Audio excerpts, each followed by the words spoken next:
Tell you what, though. I've been reading as much news as I can about it, and there's no way to be fully up to date because it's all still developing.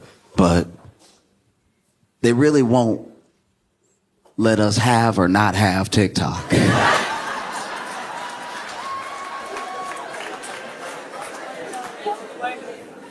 There's so much conflicting news. I've never seen so many notifications on news. News notifications that said maybe.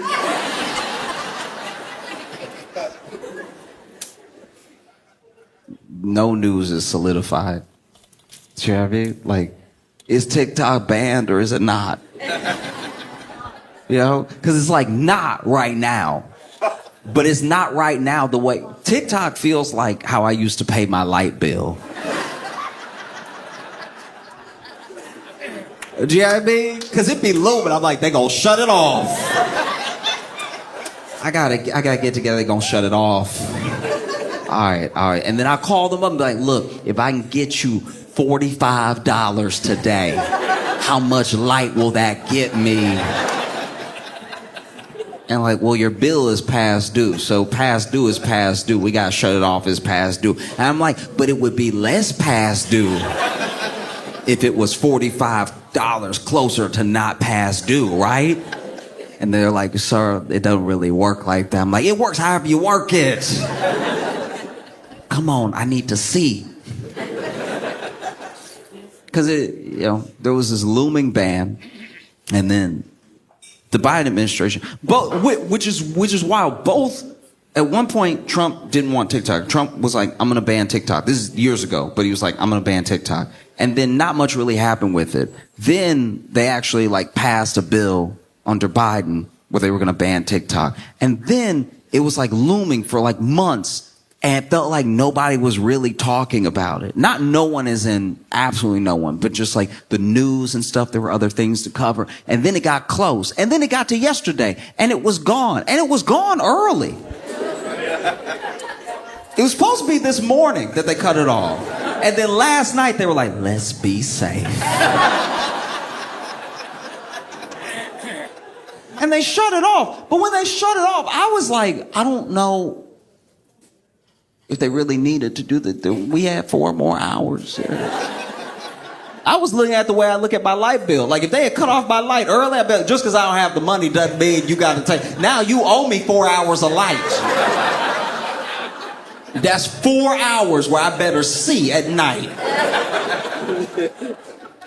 We have so little faith in our government actioning anything that we were like, nah, it's probably not gonna get banned. They said that, but they say stuff. That's what they do. They just be talking all the time. You ever watch C-SPAN? That's just them talking. And then they talk, and then they're like, no, we promise you'll have health care eventually. And then we're like, well, it still hurt, and it's infected now. So I guarantee you they're not gonna ban it because I've been sick. And they said they were going to help me, and they still working on helping me. So there's no way they could do one thing before the other. They got to help me with my sickness before they ban the app that, oh no, they did it. Okay, wow.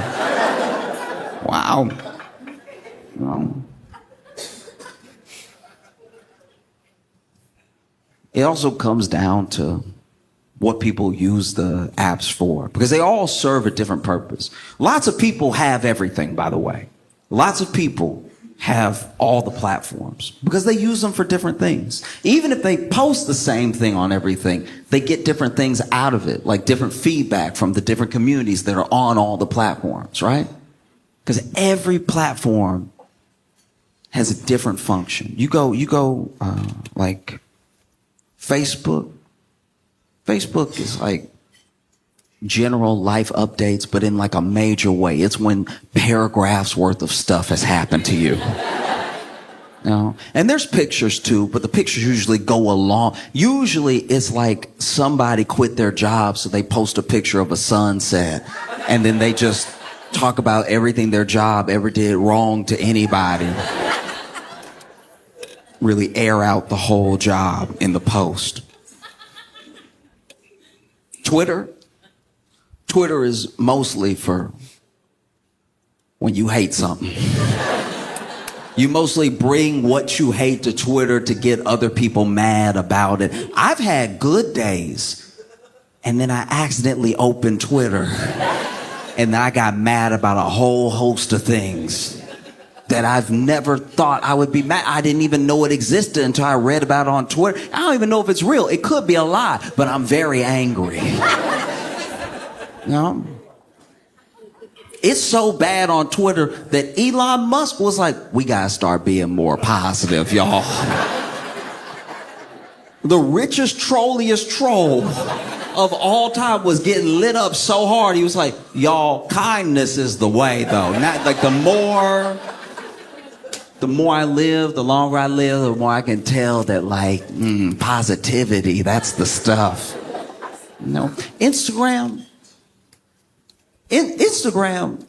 is in an interesting place right now. I'm sure everybody has a different algorithm, but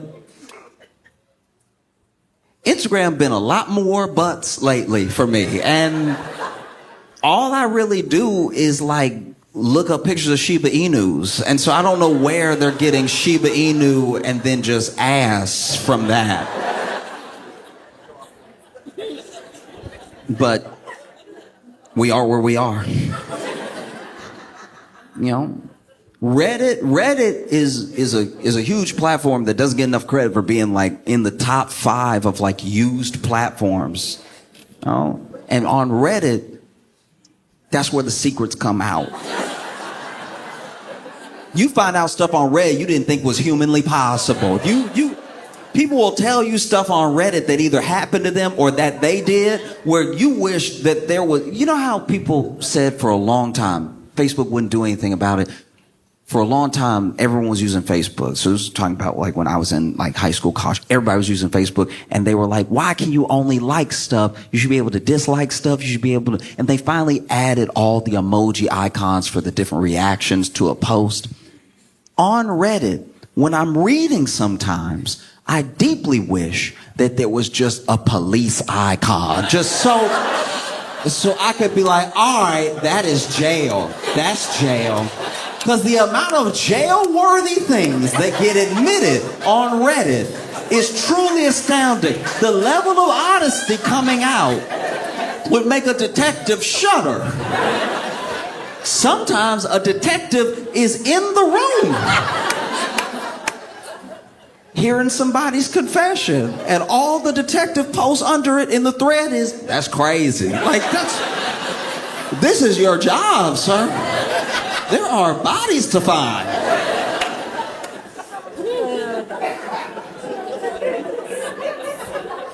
And then TikTok served a new purpose. TikTok was in this really interesting place. I don't know if it still is to everyone, but it had the jump. It had the corner market when it came out on like authenticity. Yes. You could blow up on TikTok by being yourself. There was no like algorithmic thing that you had to figure out. Some people went that route. Some people were like, oh, you know, you have to have a flash on your video in the first 2.5 seconds. That'll make people blink. And before they know it, they've been watching for 10 minutes. Like, there were all these posts about how to get people on your page and keep them there and get followers, stuff like that. But mostly what people were won over with and how followings grew was people just being themselves. In fact, people on TikTok didn't like a polished look. That was like a real separation from the rest of social, because everything else, whether it was YouTube, Instagram, Facebook, even Reddit, when videos were posted to a degree, people really got into the production quality, because for so long, all we had was Hollywood. Those are the only people that could make things that looked good, that were entertaining. And so then when it started to break out away just from Hollywood into the masses, and if you're very talented and you know what to do with a camera and you can tell a story, now people are watching your thing because it's Hollywood quality. But TikTok came along and people liked that it was messy. They liked that you were just in your room. They liked that you were just talking to them. Maybe your mic was a little off. The amount of people who post TikTok have a camera in their car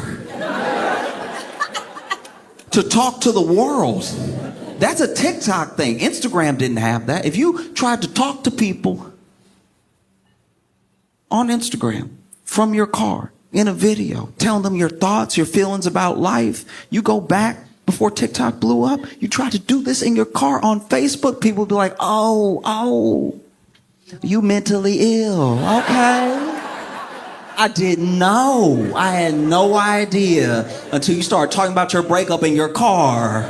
Like I was in the room with you, but I'm not. Like TikTok invented all that stuff. Like I'm not saying that there weren't people who were posting and streaming and doing stuff everywhere, but I'm talking about making it normal, right? That was a TikTok thing. And even if you have the same piece of information, you post it to the platform with different expectations, you know?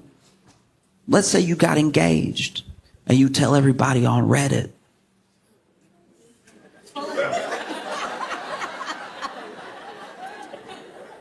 Not everyone, but a lot of people on Reddit, when you post your engagement photo, for some reason, they'll rip you apart. For some reason, they'll really come for you and be like, why you so tall? Of course, another Chad gets a girl. I mean, because people on Reddit, they can be incredible and they can be ruthless. Like any app, all of them. But Reddit, people have a special talent for getting in those feelings. You know what I mean? Like, you'll just post a picture of your hand with the engagement ring on it. Why your finger's so fat? I'm surprised you got it on. You're going to have to leave it on for the rest of your life. It's never coming off now. I hope he the one, because that ring never slipping off. You could have all the butter in the world, okay? You post your engagement to Twitter. Good luck.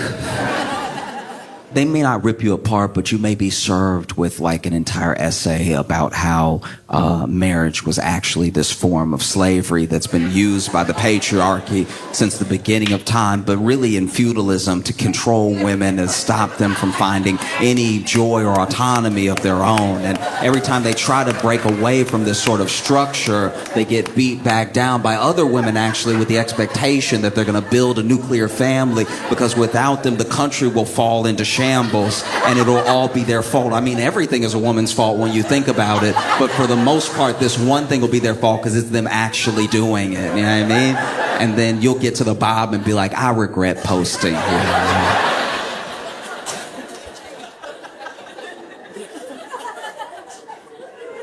You'll post your engagement to Instagram. Instagram, I'm not going to lie, that will be one of the better places to post, but it will be filled with a lot of fake love. It'll be filled with a lot of comments like, oh, girl, you look so good. Oh, wow. And what a beautiful, the lighting and everything. Where people on Instagram go to talk trash is the DM. You know what I mean? So everything they would have said to your face on Reddit, they say behind your back in the DM after they post, and they give it a like and they comment, ooh, you two were meant for each other. It's not gonna last. Post is here, DM is here, and people going back and forth. They'll start a whole thread under you. They'll start a whole thread under your post about how perfect y'all are for each other. I remember the first day that y'all met. It was so sweet, and he asked if he could buy you a drink. He's a total creep. I always knew he was a creep. At least she got him off the streets. It's just wonderful that your love has lasted so long. Y'all have been together for 4 years. That's incredible. What a beautiful relationship. I'm surprised it took him this long. Yeah. One time, I had a friend get engaged, and sure enough, they posted to Instagram. The whole thing was going down. It was all happening, right? It was all happening. All the love, all the likes, all the you know, like when the emoji is the yellow emoji, but the eyes are hearts and the mouth is way too wide. You know what I'm talking about? And it was all of that. And then a thread got started with these two friends just gushing over the pictures and how they looked and how cute it was because he brought the dog. And then it was like him and the dog were proposing, like, be part of our family. It was so sweet. And then at the very bottom, they must have mistaken the post for the DM, because the very bottom, one of the friends was like, bitch.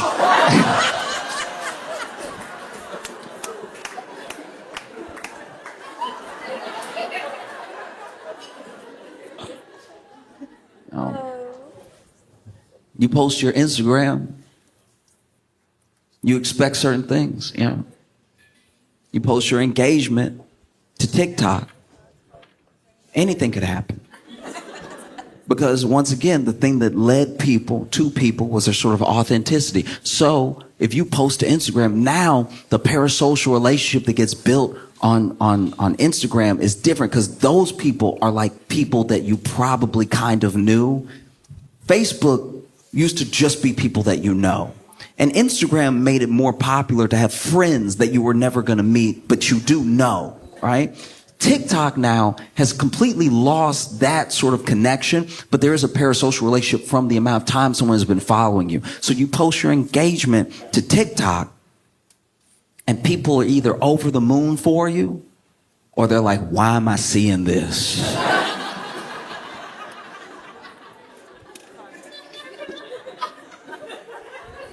What's so special about your love that's on the For You page? Like, I'm not really digging this at all. It's either people who have watched you make TikToks about going on the date, about meeting the person, about dating the person, and then now you're engaged and they feel like they're there with you because they've watched you over this 4-year period. Get close to a person, start to trust them, talk about love, talk about relationship, and now you're engaged. It just feels like this moment that everyone's having together, right? Maybe you're pregnant. And you post your pregnancy announcement to Reddit. Yep. You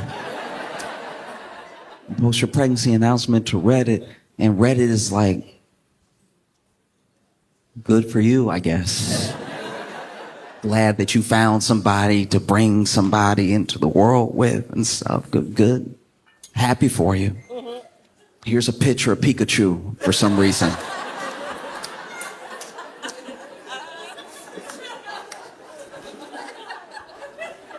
You post your pregnancy announcement to X. And a thread starts. A thread from a quote tweet of you posting your pregnancy from someone who doesn't know you, talking about how pregnancy is actually a patriarchal tool that's been used since the beginning of time. Since Eve, it's been used as a structure to hold women down, connected to men that do not deserve them, all right? Men that just sort of anchored them to the family unit. And they say that they'll be providers, but they go off and they die in wars caused by other men for treasure and for land. And then you are left with the child, and a child that will eventually resent you for not having that sort of male figure in their life because it's your fault that he went to war. It's your fault that there was even a war because you were just living being a woman while there was war. How dare you, right? And so then people start arguing in the thing. People you don't know, by the way. You don't know these people at all, but now they're arguing about the merits of pregnancy. And then it turns into this weird thing about if you should breastfeed or use formula. And then everybody's like kind of attacking each other on that. And people are saying some really out of pocket things. And you don't really know who these people are because they have like avatars of anime. But at the same time, they're talking about how like you're not a real mom unless you breastfeed. And you're like, in what world are you even human or are you AI? Like this feels like the CIA or something. It's crazy. And post your pregnancy to Instagram. Get ready. Get ready for the overwhelming amount of fake love and bad advice. Random bad advice too. Comments that are not only not helpful, they're almost not what the post is about in a way. It'll be like, congratulations, but don't drink any lemon water for 7 months, all right? Like, why? It's like, oh, I did, and now my son is a felon. It's like,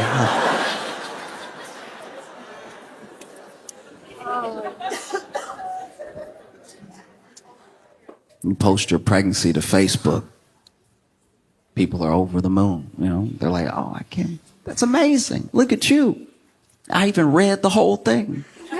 I haven't read the whole post, and now I'm going to give it the little hug one. You know, the hug one? You only use the hug one when somebody's pregnant or when something really bad has happened. You only use the hug emoji in the best of times or the worst of times. There's no in between. It's never, I got a new job, hug emoji. It's either like, this is the best day of my life, hug emoji, or at 12:58, we lost.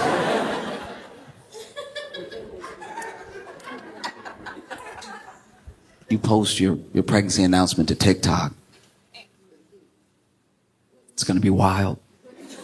It's going to be wild because while you're posting to TikTok in the announcement that you're pregnant, yeah, you might have followers that are excited for you, but you stub your toe.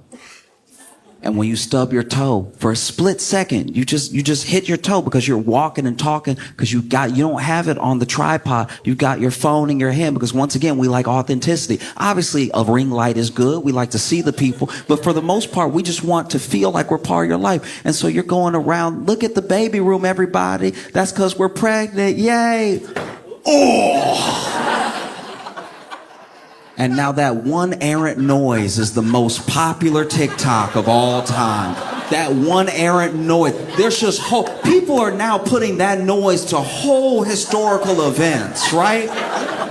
You'll see a whole historical event. You'll see the most irreverent posts.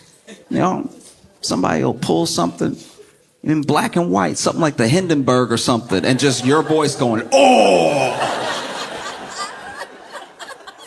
I mean, somebody will make a TikTok of their uncle falling down with no noise except you going, oh! No, we're deeply unserious people. It's all in how we communicate. Like, even if you're having an argument, like, let's say, maybe it's not a breakup, but let's say it's to that level where you're like, should I break up with this person? We're not getting along. We're not getting along at all. This doesn't even make any sense. You shouldn't be in a relationship that has this much stress. And so then you go ahead and you post exactly what happened from your point of view to Reddit. It's some of the best reading you'll ever read in your life. You know, some of the best reading of all time, you know, am I wrong? Am I the a-hole? All this stuff. It's great. And you post everything that happened. And then the opinions start flowing in, right? And the opinions are anything from, look, I think that with enough communication and an understanding of a genuine foundation of the love that you have for each other, y'all can come to a consensus about what happened. It goes from that to kill him in his sleep. Go ahead. No, I wouldn't take that if I was you. If it were me, I'm gonna make him a pie. I'm gonna fill it full of glass.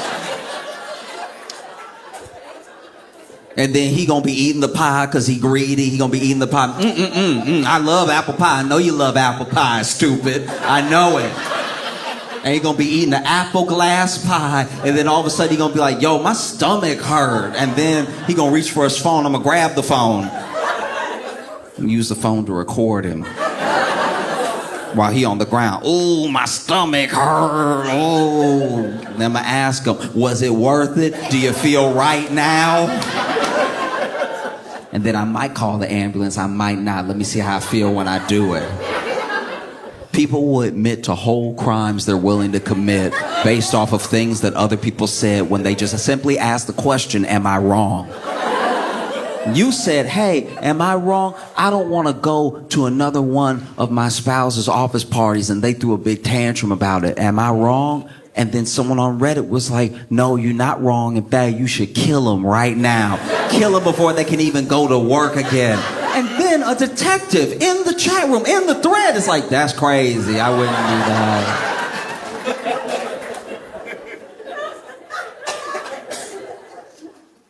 You post an argument that you're having to X. Here's what happened. Look, I'm just throwing it out there. This is what happened. And then you get quote tweeted. Someone you don't know who like knows the situation because they read the tweet, but is clearly inserting a lot from their life into the argument you're having. Because you're like, hey, I don't want to go to another one of my spouse's office parties. Am I wrong? Because they threw a big tantrum about it, said that I don't support them and stuff. And then someone quote tweets it and they say, you know what? I've been in a situation like this, and while we don't know each other, I feel like we're in a similar boat because the person that I was dating at the time was very selfish, and anytime I wanted to do something or not do something for my own well-being, they didn't want to hear it. They didn't want to be a part of it, right? It was either their way or the highway. It was either their way or I was a bad partner, you know? And just because I didn't want to be with them while they were doing their work, I was a bad partner, which isn't fair because they were a drug mule, all right? They were a drug mule, and because I don't want to travel that much, I'm cool with them drug muling. I just don't like going to Mexico like that. I don't need that many trips to Tijuana. I just want to stay home one weekend. But they're like, no, you need to hold the bag. I don't want to hold the bag. You're the mule, not me. Mule better. Why are you muling with help? Do your job. It's your job. It's not our job. I work in an office.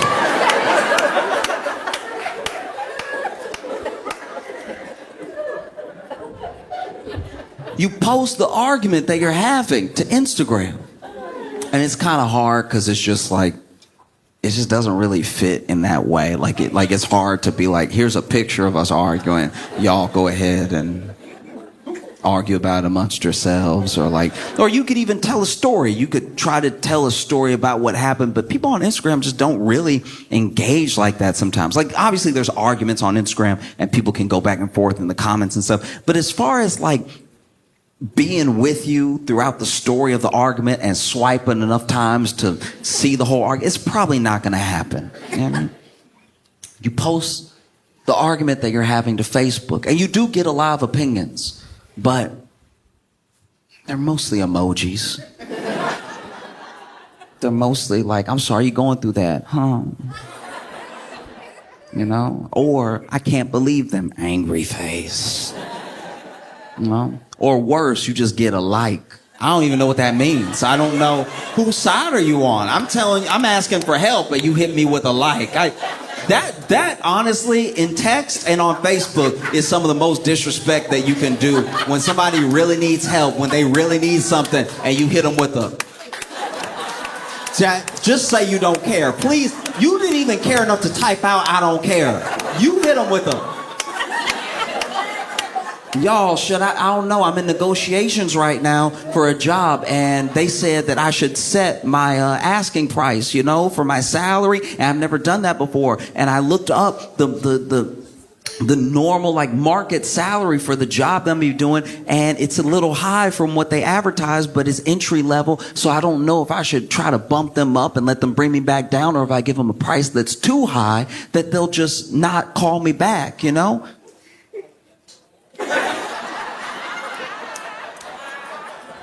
The disrespect. You post the argument that you're having to TikTok, and not only will someone take your side, they'll take the audio of you explain the argument, and they will set it to the most beautiful scenery you've ever seen. Use it as inspiration for somebody else to leave their partner.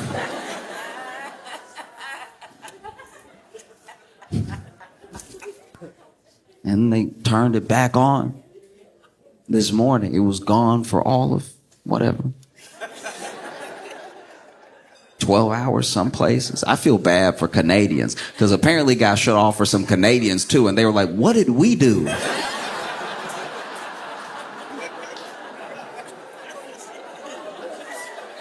We weren't even really in it like that. How does that affect us?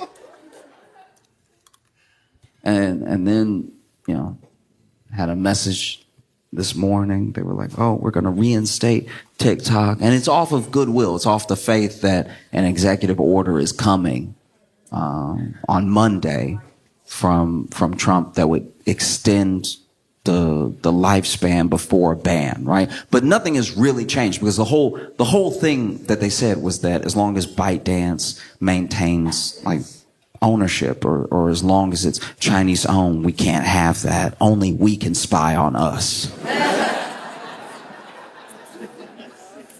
Because I want to be clear here. the thing, I'm not acting as if there is nothing to be worried about with TikTok as far as like surveillance, as far as just sharing of information, everything. I'm just saying that like the apps, as soon as Apple saw all of the tracking that was going on and that they could get in on that tracking, but they really didn't benefit from the tracking or not the tracking. People just were in the app store, right? They added a thing where now when you open an app for the first time, or it's usually within the first few times you use an app, it'll open up and then you'll get an Apple notification that says, ask app not to track or allow, right? And the things I had to ask to not track was genuinely what, like, almost every app is spying on you. Apps that there's no way they're getting anything. I had an extra alarm app.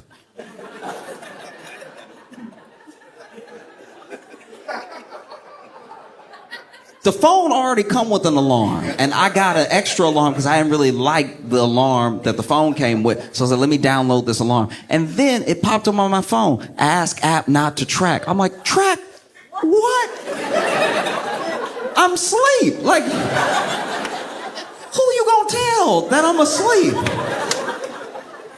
Can you imagine just sharing the data just every day? Every day he wake up at 8 o'clock. Do with that what you will. You know? Because honestly, that's how I feel about data. It's like everyone is stealing it or tracking it. And we as individuals have not fully embraced the importance of it. Like the importance of that privacy. Because we don't really know what it's like. Because we were already spying on us. So we don't know what it's like to go from like no privacy to no privacy. And by what entity and how that affects us. You know, there's certain stuff that I'm sure is going to lead to something really horrible. They're going to track enough habits and then they'll be able to target you with something you can't help but buy. That's usually the goal of it, is to like sell you another thing down the line, right? Nobody's really trying to get to me like that. Like the alarm app hitting up assassins. Like, hey, if you want to know where he is, he's going to be knocked out for the next 8 hours. You might want to make your move now. You know? But your privacy is important because it's yours. One of the things that even Google does, sometimes when you're on a route, right? Google will then ask you questions later from that route that you took. Hey, was it quick? Was it slow? How many people were there? And it's like, I don't work here.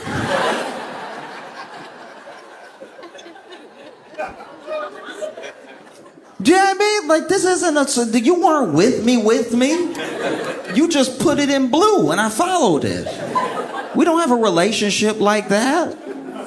How long did it take? Did it take the time that we said, or did it take 5 extra minutes? And it's like, stop trying to get me to help you with your homework. That's all it is. If they want you to do that for them, they should genuinely do something for you. You know? Like, I know the Maps app comes with the phone, but they should do something extra. You know? Google should do you a solid if they're going to get you to be doing them favors. You can't just glean all this stuff off of people and then give them nothing in return, right? Because then they don't even give you credit. They change the route. The next person that's going where you were going from where you were, they tell them, like, it's actually going to take 40 minutes, not 35.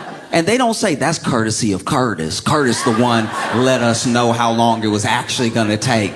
We were over here just kind of guessing, and then Curtis was like, it took me 40. So now we said 40 to be safe, so you won't be mad at us and we'll look better, right? They don't do that. They're just like, 40 minutes, and I bet you were right.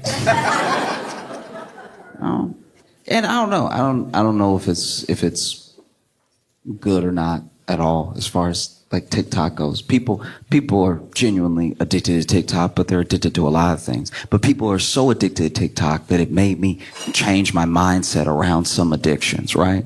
Because people will say the kids are addicted to TikTok and they're doing all this bad stuff and they're losing their minds when they can't be on their phone. But then you see, when the ban was looming, the people who were really like chronically on TikTok and were worried about the ban, they started downloading other apps. Apps that were more Chinese.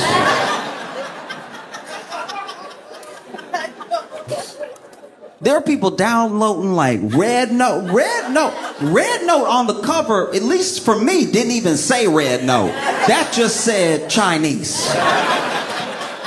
It was written in Chinese. It could have said anything. Downloaded it, got on it. Chinese users were calling TikTok US users refugees to our face.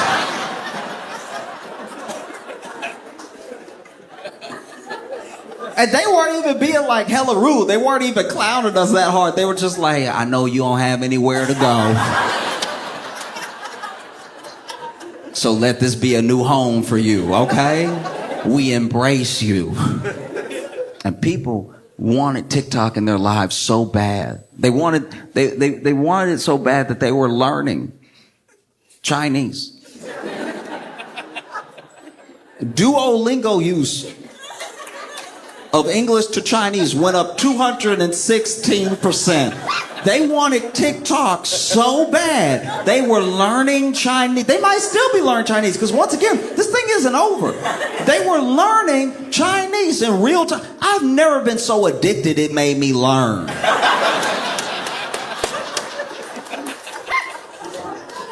Do you know what I mean? You know what no one has ever treated like crack? School, okay? No one has ever been outside their schoolhouse early. Just, I gotta get in, baby.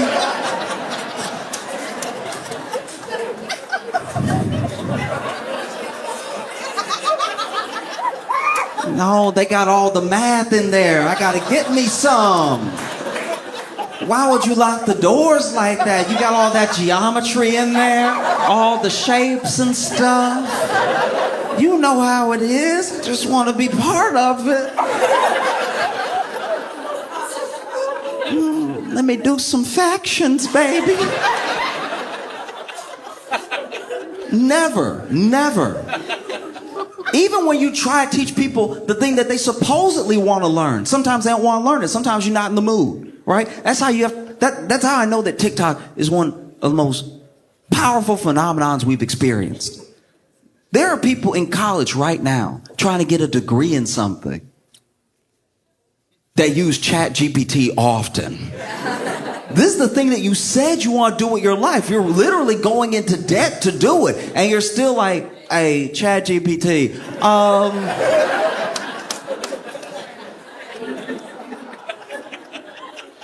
what's a kidney? I mean, they got me over here doing all this pre-med biology, anatomy stuff and everything. What's a kidney? Like, do you even need that one? Is that like, can you get it removed like tonsils? No, man. It's insane.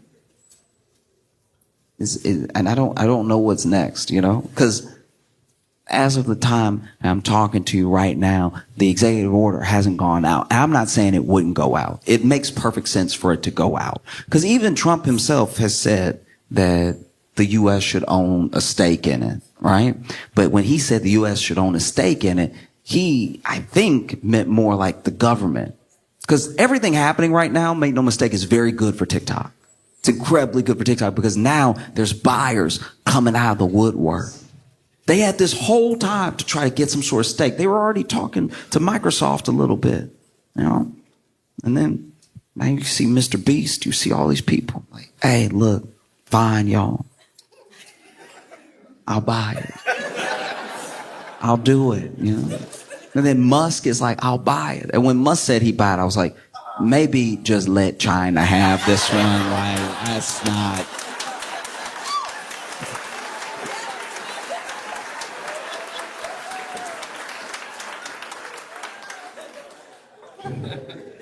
I can't imagine Musk trying to run Twitter and TikTok. Because with Twitter, he ruined Twitter, and I'm not saying this as some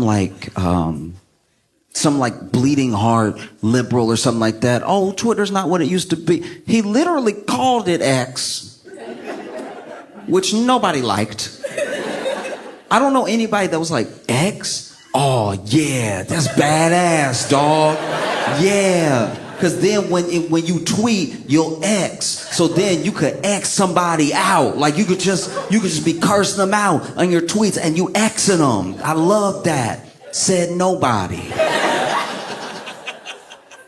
He already changed the name to something that doesn't make sense. And then it's an insane app now. It's genuinely crazy. No one likes it. It was getting big. It was getting big for a minute with the Nazis. No, genuinely, Nazis were like all about Twitter for a second. They were like, first of all, we back, okay? First of all, we back because we were getting banned. We were calling people stuff and getting banned. We were posting swastikas and getting banned. And then we were saying we like wanted to kill everybody and we were getting banned. But now we back. You know, never thought I'd see a Nazi try to crip walk before. But like, they were so excited when he reinstated all those accounts. They were like, I'm doing that little dance. They can't really dance. They really just got the one move. You know what I mean?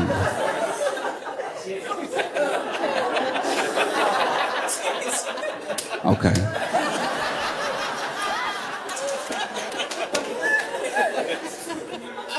And then they got into it with Elon over different things. Because this is the thing that tripped me out about Elon buying Twitter and everybody saying it was because he was trying to save or maintain, preserve free speech, is that he immediately, even in the pursuit of buying, even before it was final, he was doing stuff that was like very anti-free speech. Like you would get into it with Elon, and then all of a sudden something would be like off with your account, right? And as soon as he took it over, he was like, guys, this whole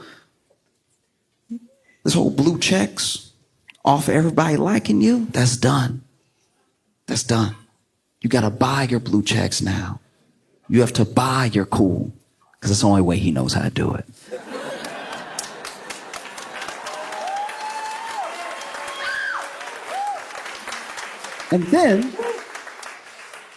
And then this dude made this weird check system which nobody understood. They just knew if you paid like $9 a month or whatever, people would actually see what you tweeted. And everybody was calling it tweet still.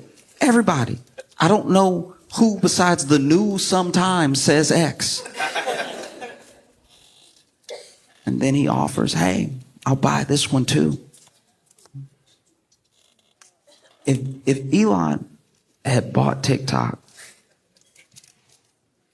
I think it would have fundamentally destroyed communication. I feel like, yeah. And look, it may still happen. There may still come a day where, you know, he buys TikTok, calls it X squared.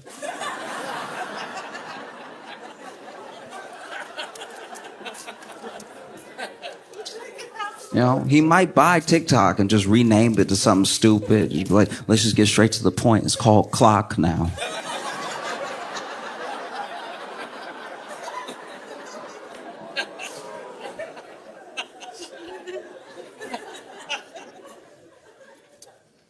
I mean, who knows? We really are in this holding pattern. It's a holding pattern that is deeply frustrating, and it's like one of the most symbolic ways that government can get in the way, because both Trump and Biden have said, I want a TikTok ban at one point. And then both Trump and Biden have tried to not enforce the thing that they said that they wanted. Because even with Biden, it got down to like, you know, last 5 days of his presidency, and he was like, you know what, I'm gonna do y'all a solid. I'm not even gonna force the ban. I'm gonna kick it over to Trump, let him see what he wants to do, right? As if that was a move. And then the Supreme Court got involved. The Supreme Court, they didn't just uphold the ban, they were like, and you better shut down. I was like, who are these nerds. I didn't even know the Supreme Court could do it. Like, I knew that they could uphold the ban. Like, I knew legally they could say something. I didn't know they could make anybody do anything.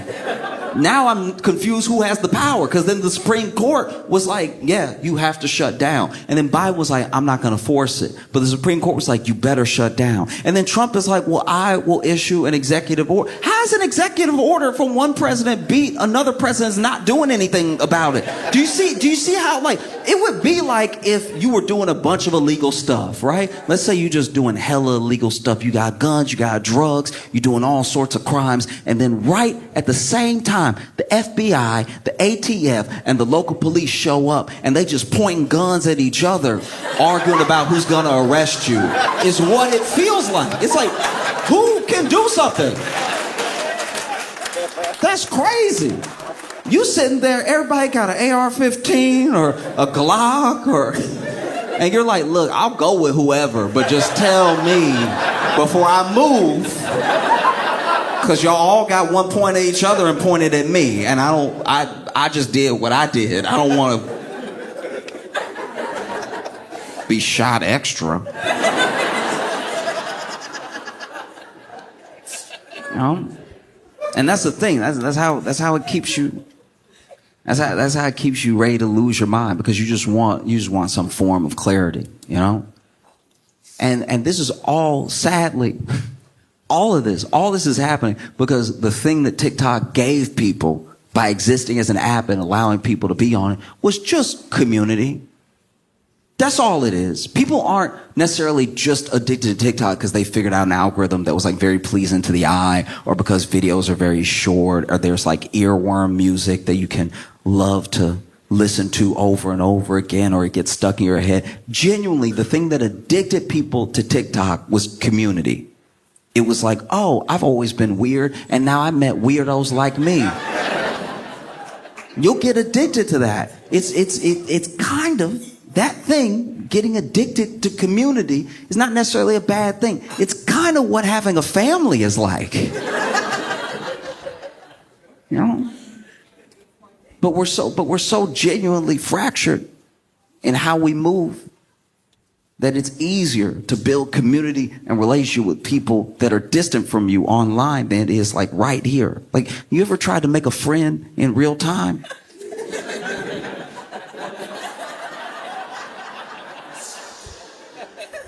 Making a friend in real time. You ever thought you were friends with somebody and then you went in for the hug? Getting a hug rejected is way worse than getting a kiss rejected. Like, a kiss is just like, okay, we're at a level, I thought something was happening that wasn't happening. You know what I mean? And the kiss getting rejected is very subtle, because you can lean in, they can be like, what are you doing, right? Getting a hug rejected is a whole dodge. That's a whole Heisman right there. You ever go to hug somebody you think is your friend? I think I'm friends with people way too fast. So you ever go to hug somebody you think is your friend, and then you get a hand in the chest? It's like, whoa, what you doing, buddy? What's the plan here? I've tried to hug people before that look like they would rather me rob them.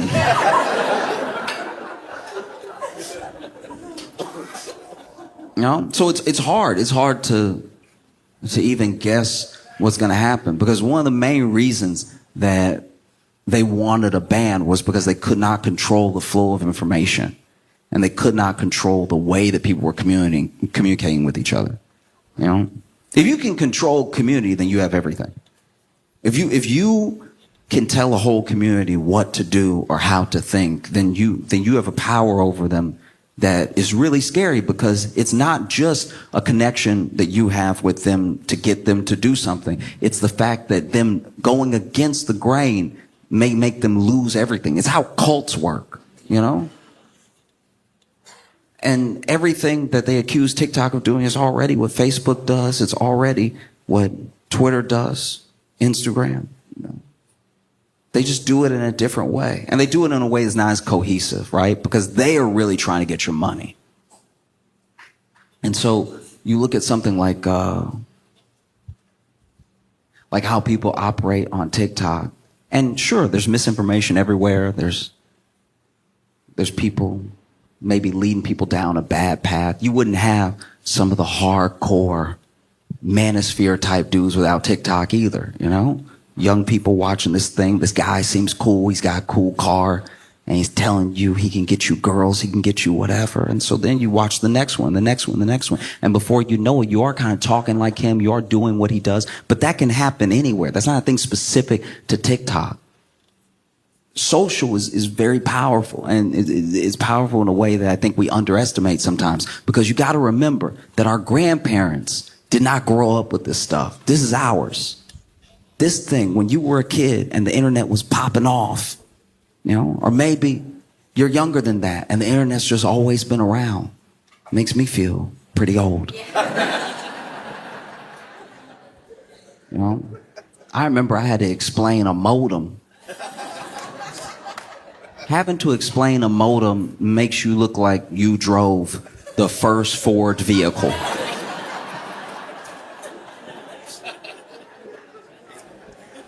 Like I had to explain the modem, not just like, I had to explain that like a modem and a router used to be different. And that you used to have to put one here and put one here. It was a different thing. And then they combined it one day and y'all spoiled because now all of it in one. When you buy the internet, when they send you internet to your house, it made me talk old. Just like I got so caught up in like the fact that they were born in like 2003 that I was like, no, see, you spoiled because when they send that internet to your house, when you plug in them internets, you just get it right away. We didn't always get it. We had to troubleshoot it. We had to be like, now the router say I got internet, but the modem say I don't. So then let these two battle it out real quick.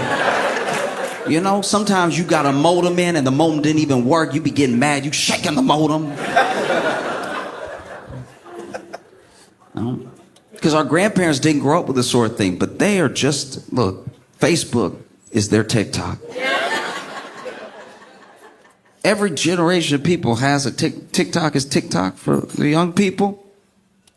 A little bit older, Instagram is our TikTok. And then Facebook. It's TikTok. You want to know how I know it's their TikTok? Because the things that they pull off of Facebook, the things they say to me that they saw on Facebook, I've never heard in the history of my life. I remember when TikTok came out and I was like, damn, everybody 18 and younger can just dance now. That's crazy. Everyone I do, you would see people making TikToks out in the world just in a parking lot like,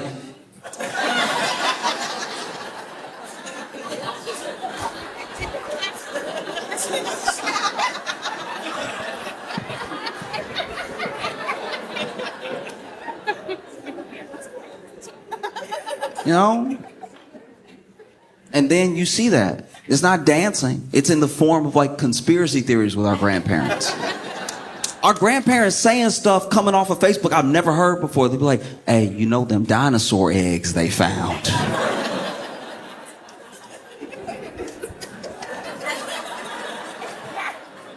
What? Them dinosaur eggs they found. They full of gold.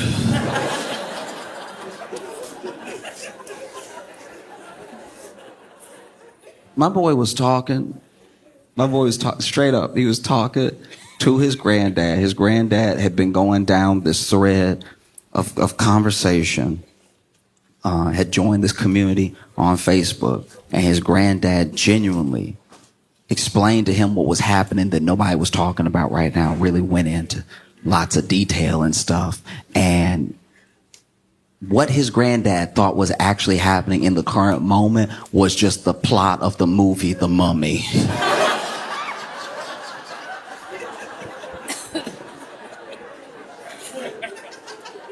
It was just him being like, no, see, you don't understand. So they had buried these dudes a while back. They mummies, right? But then they buried them with these like talisman type things. And so they could wake up at any moment. Like you gonna see it. It's gonna be just like COVID. You know, everybody gonna be living their life. Then all of a sudden somebody gonna be like, oh, and then, the levels of conspiracy I've seen off Facebook lets me know that like, okay, part of what's happening is that they literally join. It says it, community. They join this community. And they talk to these people all the time. These people get each other riled up. They enjoy each other's company, at least in a sense, right? They're typing, but it's still like somebody is there. If you want your grandparents to stop believing in conspiracy theories that they get off of Facebook, just call them. It would be the biggest distraction to conspiracy theories we've ever seen. Just just distract them. Just be like, hey, you on the computer right now? Hey, how about you just sit down and chat with me? Let's FaceTime. And then in the FaceTime, you can make sure that you don't see the glow of a computer on their face. And you can just talk to them about things that are actually happening. How's your day going? Oh, well, my hip isn't what it used to be. You know what I mean? But just that, building community with your family stops this thing of like, them dinosaur eggs.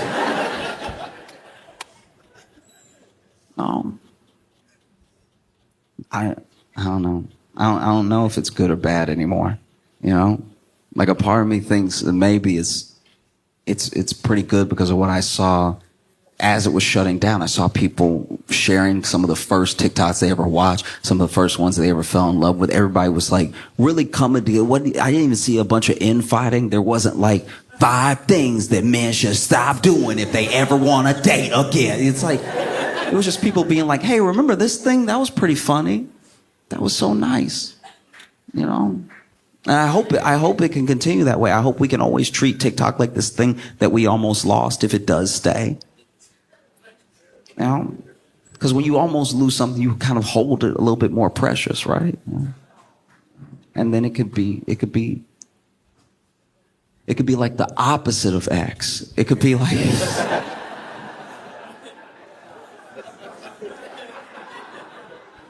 But the main thing that people got so rabid over with TikTok was just connection. You're in a community now. You're a community of people. These people get you. These people are either going through what you're going through or they at least understand what you're going through. So there's a shared language that I don't have to break down what I'm like to every single person all the time. And then to lose that, it might make you learn Chinese.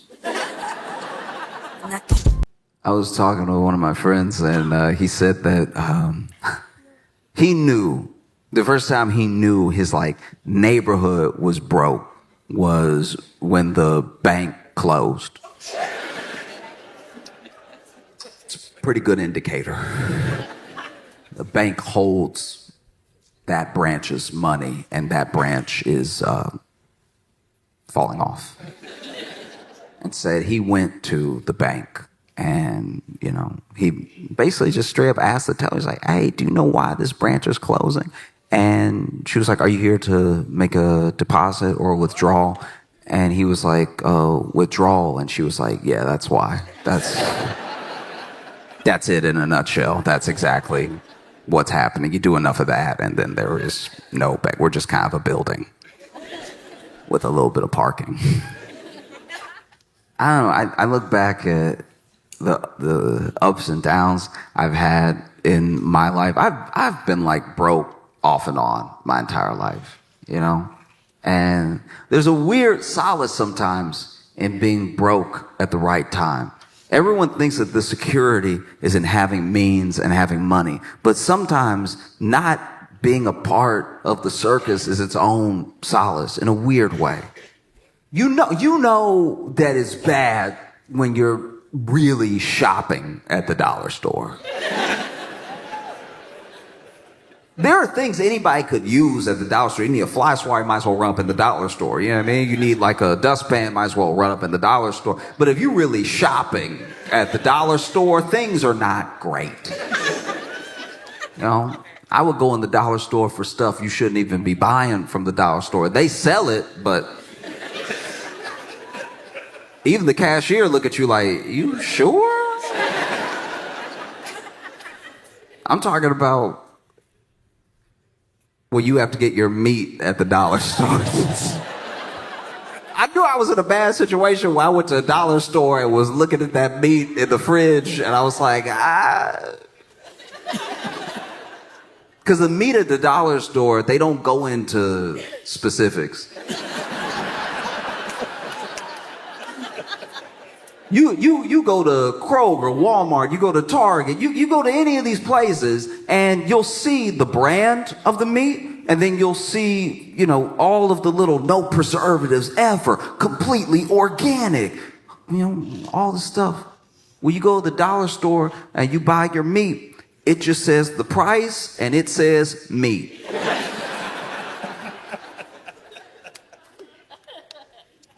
And you're like, maybe if I don't ask any questions, it can be whatever I think it is.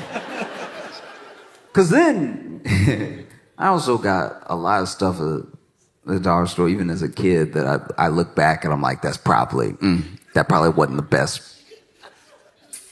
Like a good example, if you know, when you shop at a dollar store, especially if you ever got toys at the dollar store, the dollar store toys are in a very specific, slightly copyright infringed arena of toy. Like you would have a G.I. Joe, but it doesn't say G.I. Joe. It just says soldier. And you buy the soldier and it even got the setup like a G.I. Joe, like it stands like a G.I. Joe, but the legs a little too short. So some very long arms. I couldn't tell if the arms were long or the legs were short. And it doesn't have like grip action. It says that on the front, grip action. It just has a hole. They didn't make a hand. They made a hole stub. And then this hole stub is what you go ahead and put the little toy gun through. But then they didn't really measure out the gun versus the hand. And so the gun is not in proportion at all. So it looked like this would blow his arm off if he tried to shoot it. But you bring it home and you're playing with it. And you're like, yeah, soldier, get him. And he's like, I'm gonna get him. Oh, I'm gonna get him. They getting it right now. Trust me. Nah, they getting it. Look. Point me over here. No, it was terrible. It was very bad. It was horrible. You would have those dollar store crayons. That's another one. It's a very specific type of drawing as a kid, because those dollar store crayons, they melt in your hand. So you got to be quick with it. You got some imagination. It needs to come out now. You got to put those crayons in the fridge. I remember being around some of these crayon kids being like, your crayon's stale as hell. Man, y'all don't even freshen up your crayons. That's crazy. That's why your pictures stink. You know what I mean? My pictures smell like leftovers.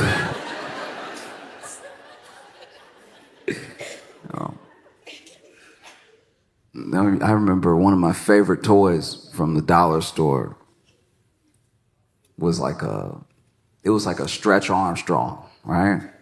But it was Stretch Armstrong. It would only stretch for like 3 days. Like you only got 3 good days. After that, it would get hard. And if you tried to stretch it after it got hard, it would cut your finger open. I don't know what it was made of, but it was the most malleable, unmalleable thing. It was Play-Doh and adamantium together.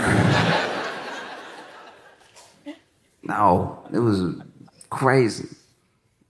And that's the thing too, is when you're growing up in this situation, for anyone who knows what I'm talking about from experience, then you also know that it's very hard to know that you're broke. Especially if you're a kid. It's hard to know if you are surrounded by love. My family loved me so much. So much. They still do. I make it sound like that. Make it sound like there was a falling out. They still love me. But no, I was surrounded by love. I had my grandparents. I had my mom and my dad's love. I had my aunt and my uncle's love. I had my cousin's love. I had so much love around me. And when you're surrounded by that much love, you don't know that you don't have money when you have that much love until you meet somebody who has both.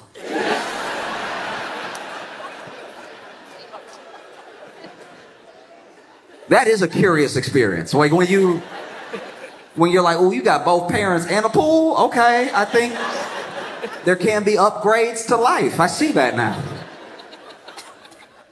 To me, greed is a paradox because you want everything. Even if you have more than enough, even if you have so much that what you have is starting to hurt you in the long run. You see it with the way that hedge funds cannibalize whole companies. It's like, okay, everybody made some short-term profit, but now this thing that people used to love doesn't exist. You know? Like you take like a Southwest. You know, Southwest, people used to love Southwest. Bags fly free. Affordable tickets. You just sit wherever. You don't have to wait for the person. Southwest used to be so fire because then you don't have to wait for the person to get to their seat and you don't have to get up for anybody. Do you know what it's like to just be in your seat on the plane? And everyone's almost here. There's a couple of stragglers. There's almost nobody coming down that aisle anymore. You even settle in. You're like, oh, I may not have a seat next to me. This may be the promised land. You get so comfortable, you're like, man, I might put my other leg over here. Southwest had a brilliant idea. And the bags were flying for free, which makes sense. The bags don't know where they're going. Why should I have to pay for this bag to have an experience too? You know? And then greed, and then private equity, and then hedge funds, and then, you know, shareholder meetings, and then dividends. All the things start to creep in, and it's like, maybe we'll stop doing everything that is why everyone likes us.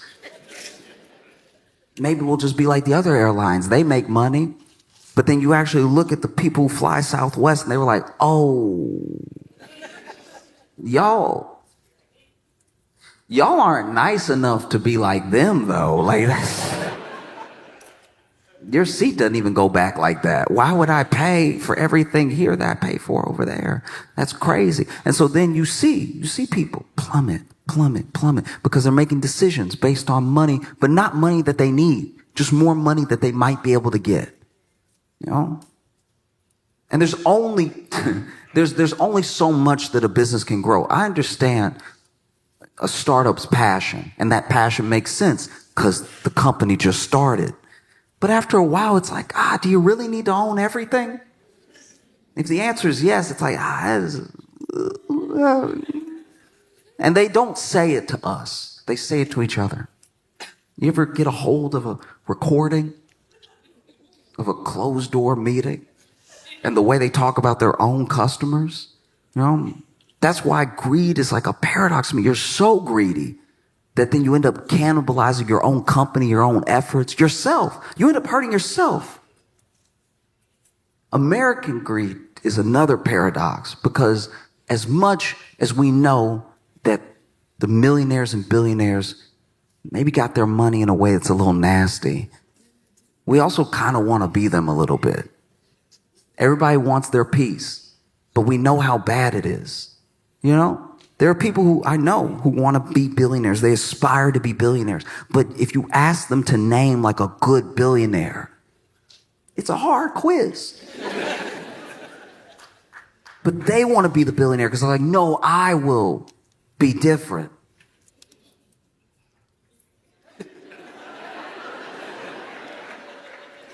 How? You know? That to me is like a drug dealer saying, no, I'm going to be different. Oh, how so? Oh, I'll only like sell drugs to bad people.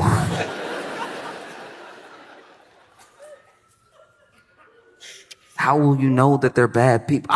You know, word will get around and they'll buy my drugs and I'll be like, that's a bad guy. No, it's not going to be different just because it's you. That's the trick as well. No, it's different when I do it. It's different when it's me. It's different when it's for me. It's different when it's for my family. Right? So then you hear people talk about recession.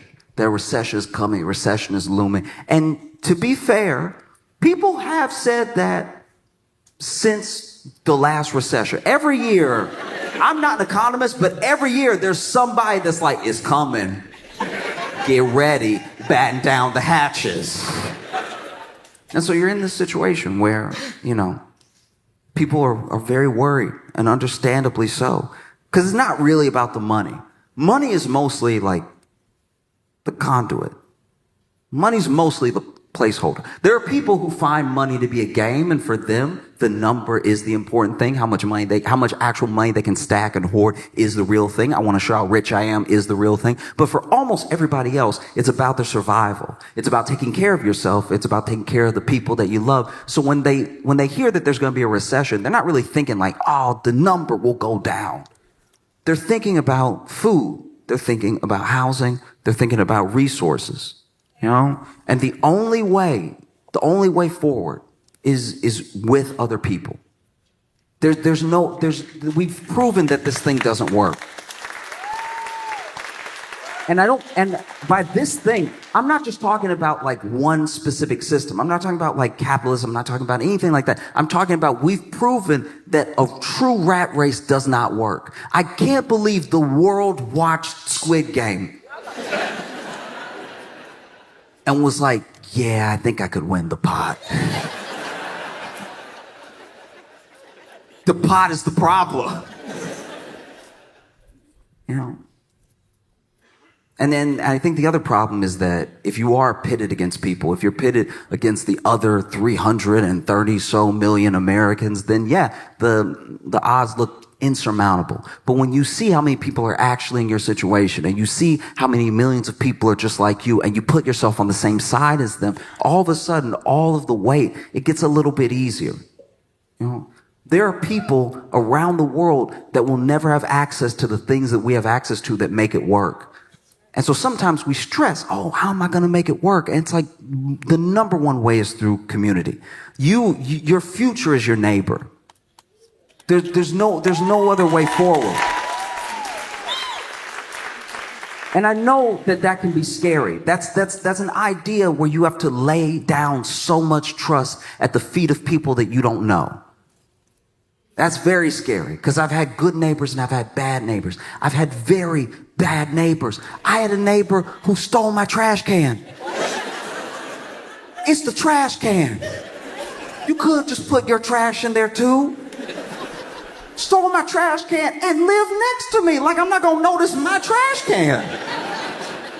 And he was big too, and I'm pretty sure he sold drugs, so I wasn't gonna take my trash can back. But I was like, I will put my trash in my trash can over here though. Just because you stole the trash can doesn't mean I'm gonna get another trash can. It's a trash can, and trash goes in. You could have put your trash over here, but then you wanted to put it in front of your yard. Okay, fine, whatever. I'm sure you have a gun, so I won't make a big deal of it. But I've had bad neighbors, and I've also had incredibly kind, incredibly sweet neighbors. I had neighbors that made any transition period I've been having in my life easier. I remember when I moved to Chicago and I was living in my first apartment, I had a neighbor that knocked on my door. I had been living there for like 2 days, and I didn't have stuff. I'm like this broke kid who just moved to Chicago with like 2 suitcases of like clothes and a couple of other things. And so knocks on my door, and it's like, hey, this older guy. And he's like, hey, I saw that you moved in. If you need anything or you have any questions about the building, just hit me up. I live right there. And I'm thinking he's like the building manager or something. So I'm like, oh yeah, what's your name? And we get to talking a little bit. And as we're talking, I realize he doesn't work for the building at all. This dude is literally just checking on me for the sake of checking on me. And he's like, if you need anything, because I saw, you were having a little trouble, I couldn't have caught up to you, but I was going to help you up and everything. And I was like, oh, thank you, man. And we didn't see each other often. And I remember the day that I moved out, because I ran into him again. I ran into him and his wife. And he was like, man, I'm sorry to see you go. Because I can tell, we never really got to chop it up or anything, but I could tell that I like the way you move. And you didn't cause any trouble. You you were just cool. And I wish I would have knocked on your door a couple more times, right? I never forgot about that guy, because even knowing that there was someone there if I was having a problem, it just made living there on my own a little bit easier. Just in the back of my head. Once again, we didn't even have that many interactions. I only knocked on his door a couple times. And the couple of times I knocked on his door, he needed help too. There was one time where we had in our building a chute for the laundry that nobody used. Nobody ever used it because it's not like it was one person. Do you know what I mean? Like, the chute for, this isn't Eloise. Like, it's weird that there was a chute for the laundry because it just went to the floor down there, and you'd have to go down there to wash your own clothes anyway. So I guess if you wanted to save yourself the weight of the trip, you could push all the clothes down and let them get nice and nasty, and then slip through the chute and then hit the ground, and now it's got different stuff on it than the reason that you're washing it. So nobody used it. And nobody used it because it was nasty. And so then one day, the actual building manager poured a whole bunch of, like bug poison down it to try to, like, kill some of the bugs that had been living in there. And the bugs were like, you know what? I think we'll go everywhere else. And so then one day I came home and my apartment was just overrun with bugs, and it didn't make sense because I didn't even have stuff. I had a fork, a bowl, like, it was kind of like a saucer. It wasn't a plate. It was a plate that you would put a teacup on. I didn't even have dishes to be nasty enough to have all these bugs. So I'm freaking out. I'm killing a bunch of bugs, and then I run over and I knock on his door, and when I open his door, he looks like me. He's like, "You too?" And both of us just knowing that we're both dealing with bugs was enough to make the whole thing easier. He helped me kill some of my bugs. I helped him kill some of his bugs. And we were both very upset with the building manager. I had another neighbor when I was living this, like, short little bit in this, I don't even know how to describe it. It was like, it was a house, but it was like, you know how there's it wasn't a duplex. Okay. The house I was living in was, like, perfectly split in two, right? To make two unlivable houses. Okay? So I wasn't staying there for long, but it was just two completely unlivable houses, right? And I had a neighbor that lived next to me where I moved in, and once again, this older lady, so sweet as could be, knocks on my door, and it's like, "Hey, I saw that you just moved in. She had baked something, like old school, like out of the movies. She had baked something. She was like, I made you a little some muffins. I know moving is hard. I know sometimes you don't have anything to eat right after you move. So this is for you, right?" And I was like, "Oh," I didn't even know what to do. I was like, "Oh, thank you. Thank you so much." And she was like, "Yeah, I like to help people get their bearings. And just so you know, I just want to be the one to tell you so you don't have to find out on your own. There's a crackhead in the wall."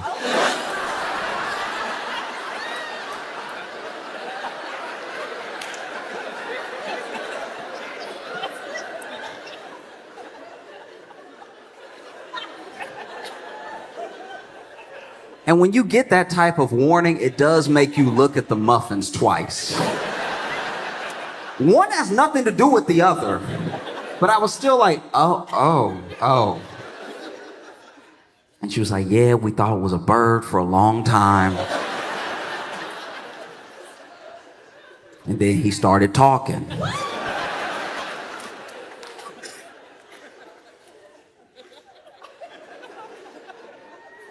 And so if you hear anything in the middle of the night, just pound on the wall a couple times and he'll stop.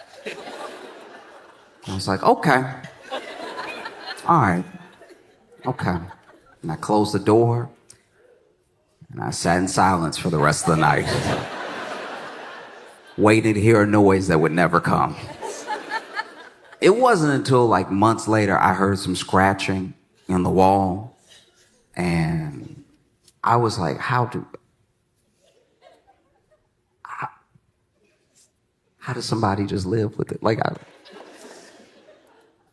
And so I knocked on her door, and she came to the door. She was like, you hear him too. And I was like, look, I know you lived here longer than me,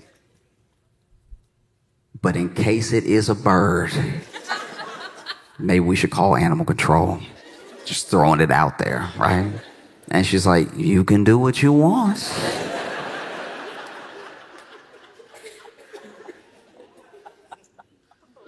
I called animal control, and then they could hear the scratching too. And then they went ahead and went on the roof, and they said that they found a slight hole in the roof, and turns out it was a bird. It had been a bird the entire time, and I'm pretty sure it was a bird when she heard it, but maybe she just had the TV on. Maybe she was like, he's talking. Animal control leaves with the bird. I go over, I tell her it was a bird, animal control called the bird, and she was like, thank you so much. Seriously, thank you so much. That has been happening for like 8 months, off and on, and I was positive it was a crackhead.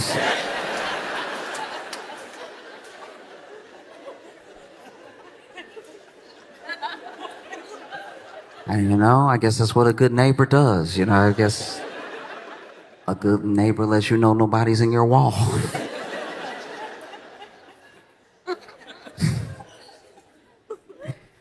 Because I think fundamentally the toughest thing people are facing right now is like a true way forward where they can trust other people to help them and take care of them. And I can't tell you to just blindly put your faith in people that you don't know, even if they live next to you. But what I can tell you is that most people return energy. Most people give like for like. So if there's a community that you want around you, all you have to do is be its founder. If you are the one knocking on your neighbor's door, letting them know you're here, if they need anything, they'll probably do the same for you. And it's so simple to build community. It's so much more likely that you're going to build community than you're going to become a billionaire.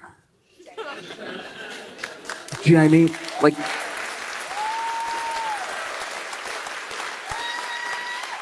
both things are incredibly hard to do. They take a lot of hard work and everything, and one of them means everyone will hate you.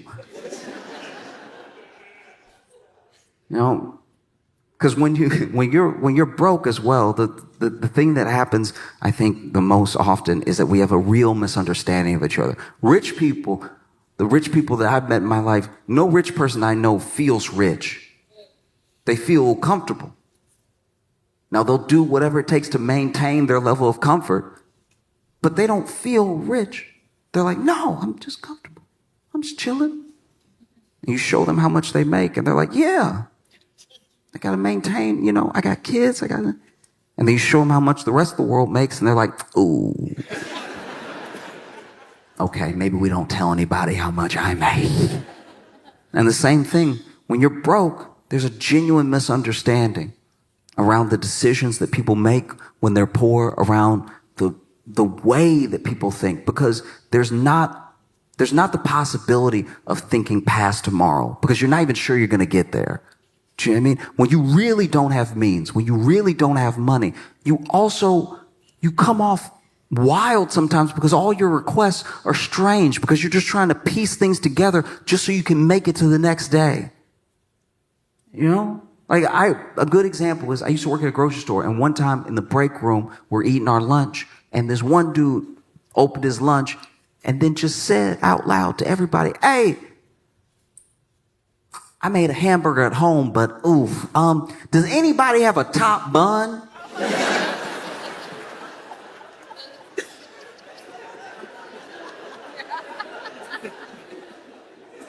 Sir, they're always sold even. How did this happen? we look at money as paper, right? At least when it's in its physical form, it's this paper thing. But it's more than paper. There's fabric weaved into it. There's linen, there's cotton. It works the same way that society works. There's fabric that weaves all of us together. And there are people who have not been able to participate in the opportunities of making money or making their well-being out of these chances in the market the way that other people have. And so when you tell them that a recession is coming, they're like, oh, a what? Okay. I was already broke. Do you know what I mean? What is a recession to somebody who was on the street the whole time? I guess the best example I can give is one time I was at a party with my friends and I fell in the pool. And falling in the pool at a party is one of the more embarrassing things you can do when it's not a pool party. If you fall in the pool at a party where people are just sort of standing around the pool and talking, you might as well have fallen off the roof. But I fell into the pool at the party, which is not just embarrassing, it's not just annoying because now all my clothes are wet and everything. It's terrifying because I can't swim. You know what I mean? I'm not a swimmer in the way that I would like to be, and the way that I would like to be is to be able to survive. And so when it comes to swimming, I'm not only not a fan, I'm not efficient. And so I get in the water, and when you don't swim, and I don't just mean can't swim, I'm saying when you don't swim, like for fun or anything, being surrounded by water out of nowhere is very concerning. I didn't realize I had stepped into the pool until I was in the pool. So now what I feel like has happened is that I turned around and water surrounded me. And so I start doing what I think swimming is innately. I start fighting the water, right? I'm punching and I'm kicking and I'm like, get off me, water, but I'm in the water. But I'm like, get back. I don't want you over here. And that's not how water works. And so I'm sifting through the water, and it's almost like swimming, except I'm staying in place underneath it. So that is drowning. That's what drowning is. When you're swimming perfectly, but you're not going up above and you can't get your head up, you're not actually swimming. You're drowning, and it's also exhausting. You're fighting and you're punching, you're kicking, and you're moving, and you're doing a pretty good job of drowning. If you could get your head above water, this would be swimming. And if you could get your chest up, if you could do that butterfly thing, now you're a swimmer. But I am over here, no more water. Get out of my face, right?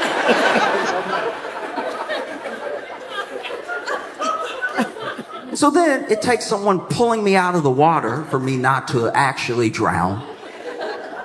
And not right after, not soon enough after, but pretty soon after, we leave the party.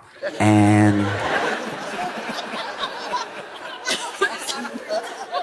not as soon as you would like if you almost drowned. You know what I mean? Like and it's tough too, because like the dude saved you as your ride. So now he's doing you two favors, you know? So then, you know, man saves me, and my buddy pulls me out of the water, and now, you know, we stay an extra 20 minutes because now he's got his MAC points for saving a life in front of everybody, you know?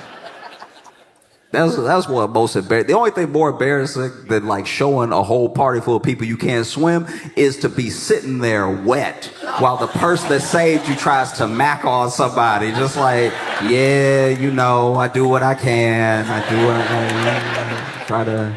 Try to help out the people, you know, and doing my best. Yeah. And it's like, also, my man didn't. Look, I'm not necessarily trying to give notes on being saved, but like, my man did jump in the pool and grab me and lift me up and swim me to the shore of the edge of the pool, right? This man just stuck his arm in and kept clawing at me until he got the back of my shirt. That's barely saving. Like,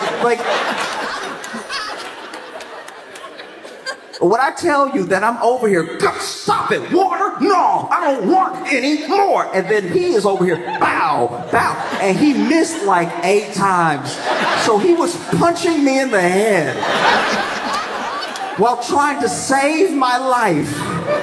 And he finally hooks his hand behind my collar and pulls me up the way that a cat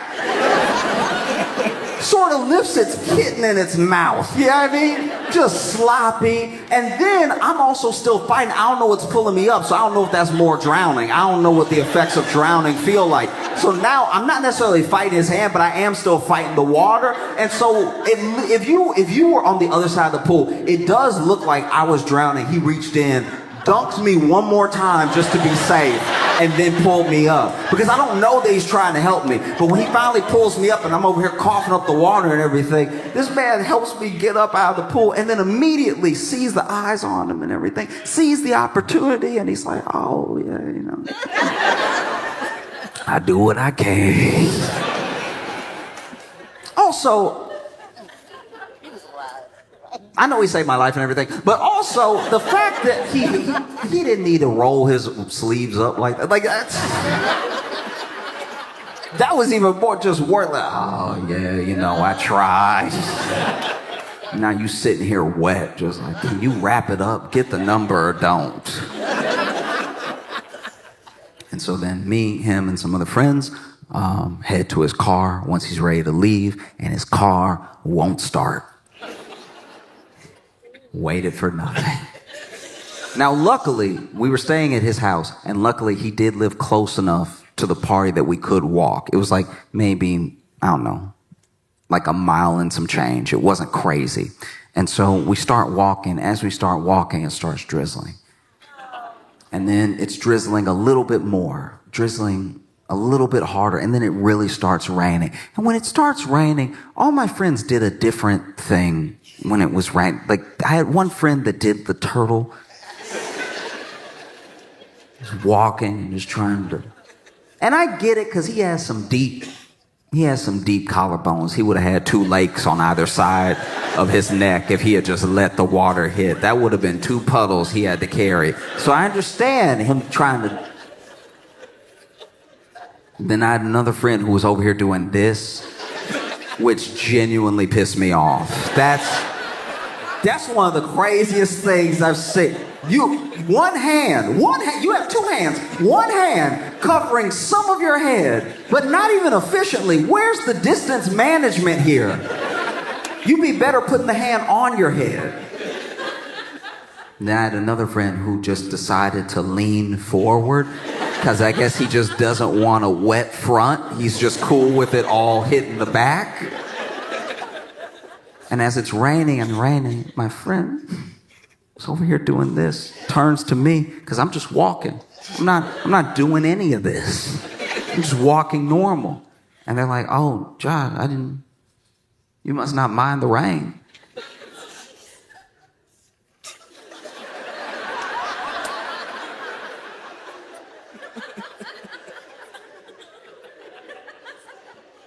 And I was like, I almost drowned 20 minutes ago. And that's what it's like when you're broke. You're almost drowning all the time. So when people try to scare you with talks of a recession, you're like, why would I? What? You're doing this. I'm already wet. And the way to ensure that you're going to be okay, the way to ensure that your family is going to be okay, is by creating chains, by linking up together with other people, with other families. Because the way forward, your future, I guarantee you, it's not in the market. There's a belief that, like, if I can just get enough ahead, maybe I'll pull some other people with me. And that sort of thinking is the reason that we as the people can be taken advantage of so easily when it comes to money. It's like, I can get you a little bit ahead. Oh, I'd like to be a little bit ahead, right? But the way forward, your future, I promise you it's in your neighbor. I promise you there's no one that's going to take care of you like the people that are actually next to you. And it's kind of daunting to me. It does freak me out a little bit that there are so many people every election, every year, no matter who's president, that expect the person in office to make them rich. Don't you know this is America? Do you know what I mean? Like, that's just not how it works. It's not how it's ever worked. You may like the person in office, you may not, but I guarantee you they're not going to make you rich. That's not how anything works. And don't get me wrong, I've had dreams before. I had a hard time getting to know people, and I had a hard time communicating with people. I'm an only child, and my mom wanted me to have friends so I wouldn't be crazy. And so, as a single parent with one kid, my mom, the only thing she knew how to do was go ahead and take me over to her other single parents' friends' houses where they had one kid. And she was like, maybe y'all will just play and not be crazy together. And sure enough, there was a time in my life where my parents got back together. And so we were a 2-income household. So I started to get the good toys, right? The real good toys. I'm talking WCW, NWO, wrestling toys, Sting, Goldberg, Kevin Nash. And sure enough, you know, I remember I got those toys. Those are some of my favorite toys in the world because I didn't know ankles had come out yet. I would hold up my Kevin Nash and I'd be like, bow, bow, bow, bow, bow. Look what he does. Bow, bow, bow, bow, bow, bow, bow, bow. He had knees, he had ankles, he could do this. That's crazy. I was used to this only. Maybe if you were getting fancy, some of this, but I wasn't used to this. This thing right here, this is crazy. Real shoulder movement? My mind was blown. It's like, look at what this thing can do. Bow, bow, bow, bow, bow, bow, right? And so then my mom took me over to her friend's house, and her friend had a kid, and you know, I went ahead and brought over 2 of my toys. I brought my Kevin Nash and I brought my Sting because I'm trying to make a good impression. And so we're talking, they're talking, and finally we go to his room to play, and my mom leaves to go run some errands or something. And I quickly realized after my mom left that he was crazy. He was genuinely crazy because all of his toys, every single one of his toys, didn't have a face. None of his toys had faces. I don't know if he was chewing them or if he was burning them, but they were gone. And so he looked at my Sting toy and he was like, oh, we have the same one. And I was like, I don't see how that's possible.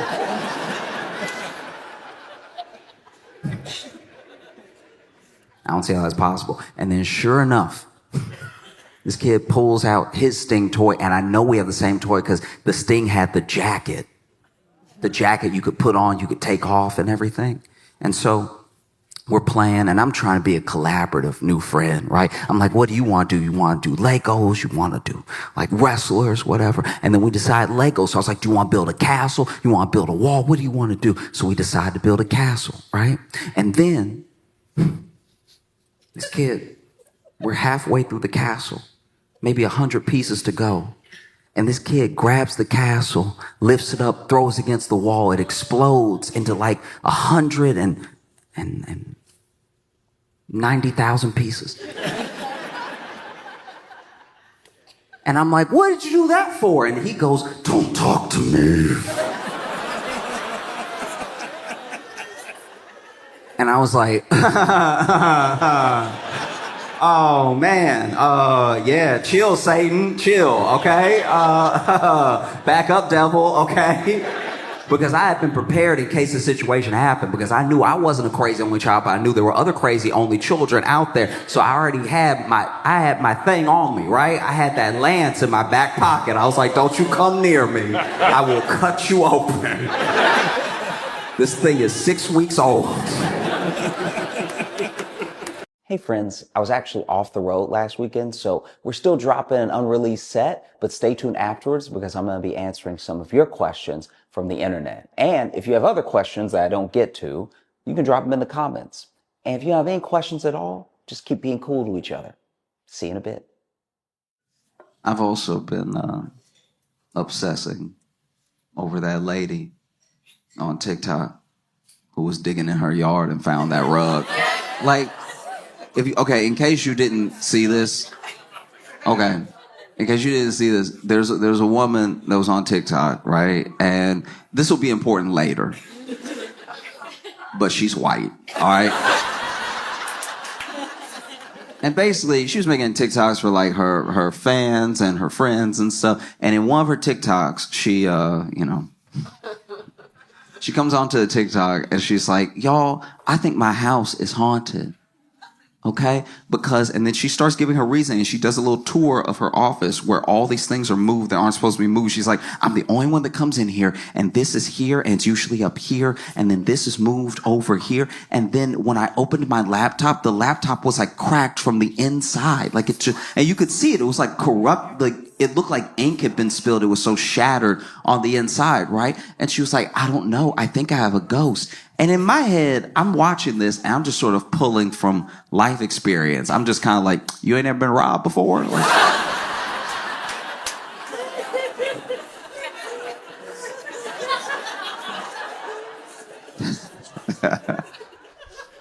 and so then, another TikTok she makes after that is she's digging in her yard. I think they're moving a fence or something. And then they hit something. And then they look at what they hit. And it's like this rug that's been buried underground, right? And it's a thick rug too. And then she's like, making a TikTok being like, isn't this weird? And I was like, that's a body.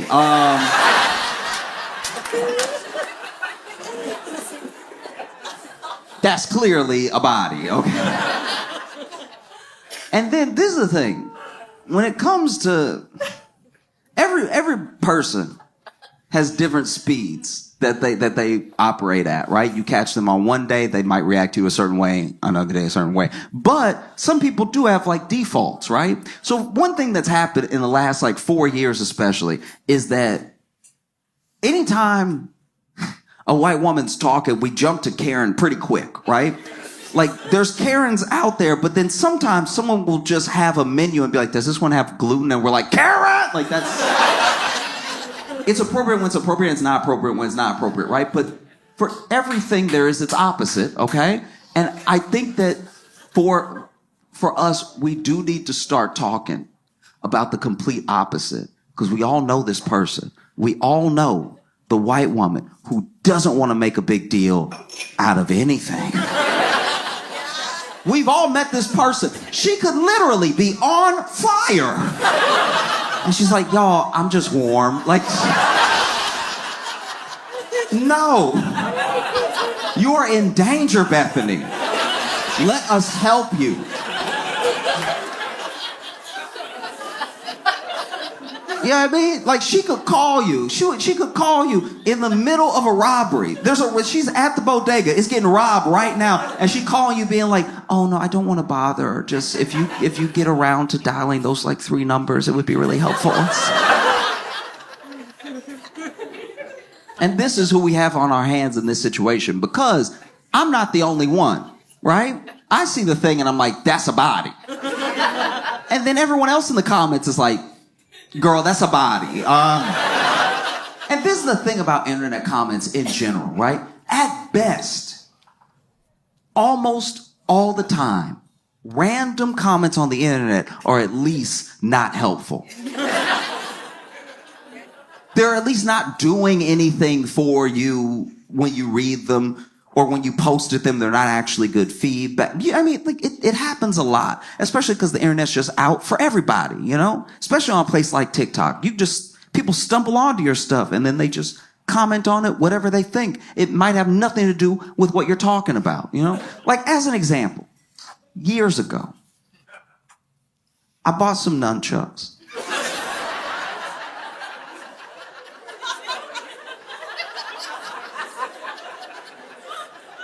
And I was watching a tutorial on how to nunchuck. And the dude's tutorial was good. He wasn't hitting himself at all. He knew exactly what he was doing, right? But then I went down to the comments to see if it was as helpful to other people as it was to me. And none of the comments had anything to do with nunchuck. The top comment was like, support the troops. And it's like, sure, but how'd you get that from this? So for all of her comments to be like, girl, that's a body, I think you should listen. Yeah.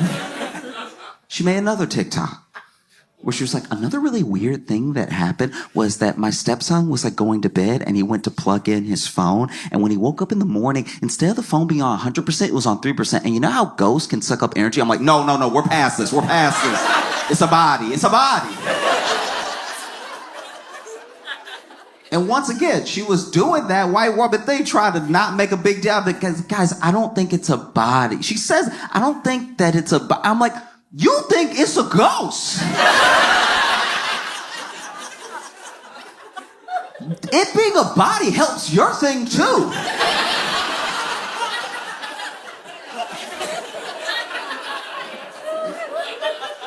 Every ghost used to have a body. Why are you acting like we're the dumb ones?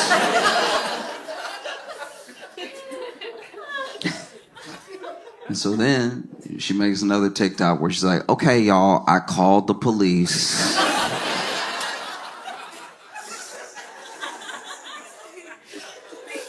And it's funny because she describes like calling the police and stuff. And when she called the police and told them the situation, I was digging in my yard and I was trying to move this fence. I hit the rug, whatever. And the rug's very thick. We can't just, because that's the other thing. She can't just pull it up. It's so heavy that it's like, it's down there. She would have to dig more to even expose more rug to even try to pull it up. And she tells the police that, and the police are like, that's not like a body.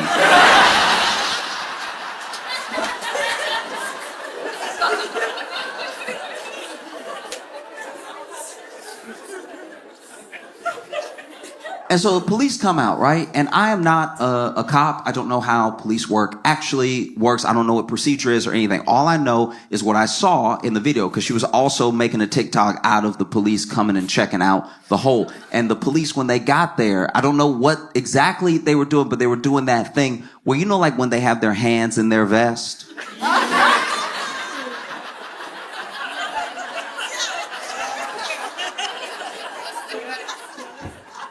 And so there was one cop that walked up and he was like,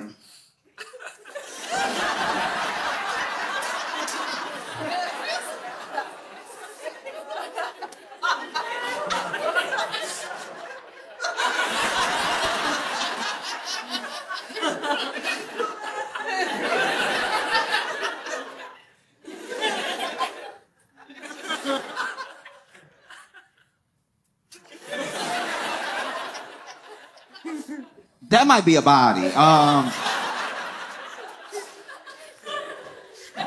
So police look it over, because cops came twice, right? Police look it over. Then part is fuzzy. I don't know what actually happened linking these two things. I don't know if the police said this to her before they left or if they called later and told her this, but basically they were like, look, it's a hole. I get that you're invested and that it's the rug, but we don't have the resources to just like do some big dig in your backyard for a case that's like not an open case or anything. There's not like some missing person or something. So we just, if you want to dig,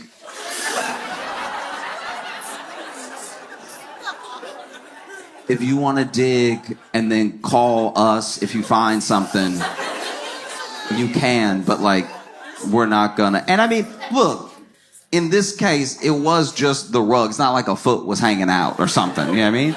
And so then that was sort of that. And so she makes another TikTok where she talks to people and she's like, hey, listen, I know that y'all are all invested. I know that this is weird, but I don't have the money to just dig up my whole backyard just to try to find out what this is. Because in the case that it's nothing, I dug up my whole backyard and then I have to pay to, because it was also like going in the direction of her fire pit too, which means she would have had to pull up all that stuff. So she was like, I don't know. I don't know where this sort of leaves us, right? And she makes another TikTok not too long after that. Because what has happened through social is that we're all talking. We're all talking, we're all, like, listening's a strong word, but we're all talking. All right?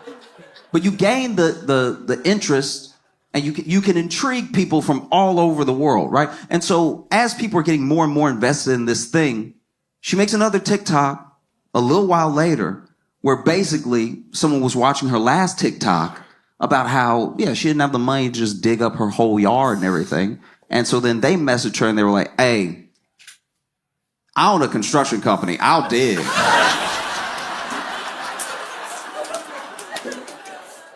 I will not be left on a cliffhanger, all right? Digging is what I do. And so then, the next TikTok is her basically being like, hey, this person with this construction company said that they would come over and dig and help me figure it out and everything. So go ahead and tune back in, 4:30 Eastern Standard Time. I'm going to go live and we'll find out together.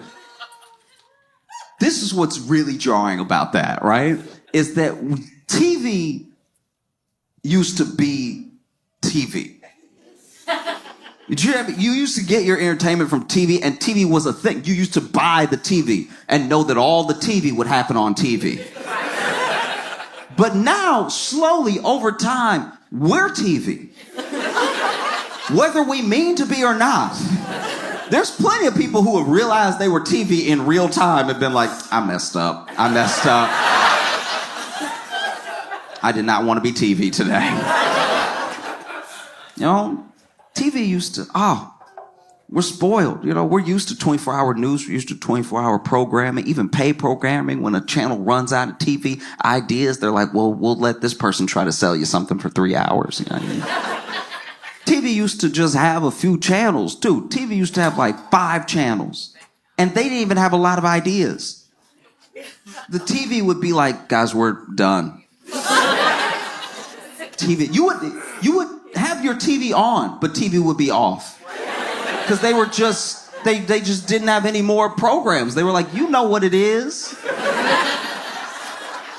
We'll see you at 3 o'clock tomorrow. Go to bed. What are you doing up?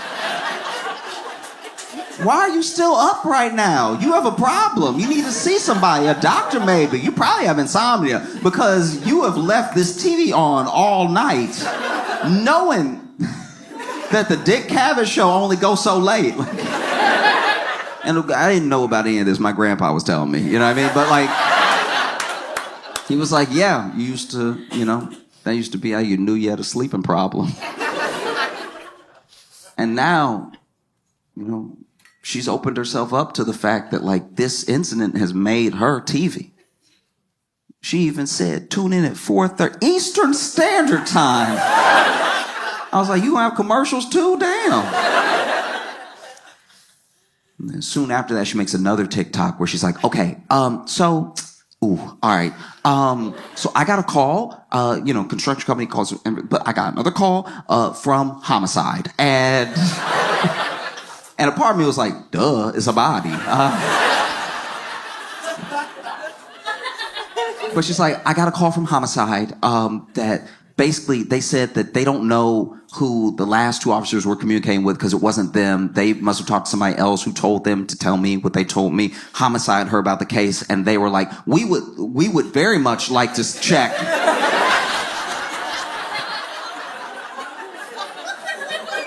That's like our whole job, to check if that's a body. And so we're going to come tomorrow and they basically tell her, they're like, hey, if we find something, this will turn your house upside down. Are you prepared for that? And she was like, yeah, I want to get to the bottom of this thing. It's been on my mind. And, we're not just curious. It's like, this could potentially be terrifying, And so they're like, okay. And if we don't find anything, then you're free to let the construction company dig and just see, get to the bottom of what maybe is dinosaur bones. Who knows, right? So next day comes, and she says in the TikTok, she's like, look, so still tune in at 4:30 Eastern Standard Time, but I don't know what you're going to be watching. So sure enough, homicide comes, they bring the detectives, they also bring the cadaver dogs, right? And both cadaver dogs signal at the spot in the rug, right? And they even did in different ways, because I don't really know, I don't know much about cadaver dogs. All I know is that the first dog, he seemed a bit junior. Do you know what I mean? That first dog was just a little too happy-go-lucky. You know what I mean? Like he really showed up and was like, oh, what a beautiful day. It's wonderful to just be in a yard and be able to run around, stretch your legs, and hang out with your friends and stuff. Oh!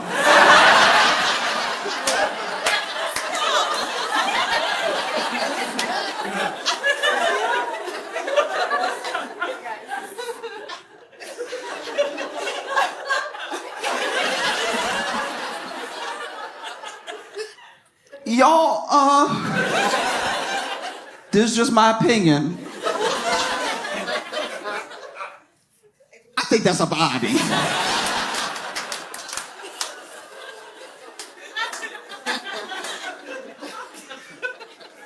Second dog comes out, must have been more senior dog. They must bring two just to make triple sure, you know what I mean? Because second dog comes out much calmer, at least to me. Just, had more of a dignified gait to his walk.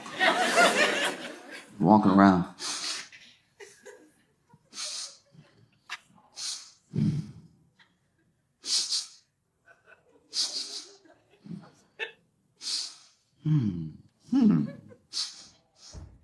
Yep, that's a body. Ooh, y'all, come get me. That's a body. And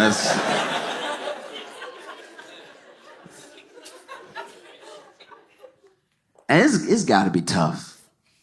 It's got to be tough to be like a police dog because you don't know you have a job.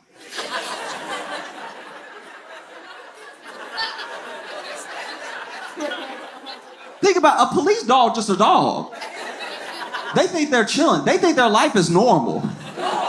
They only have like wild reactions once in a while, you know? Like I wonder what it would be like to take a police dog to like just the dog park. Have him converse with other dogs and stuff.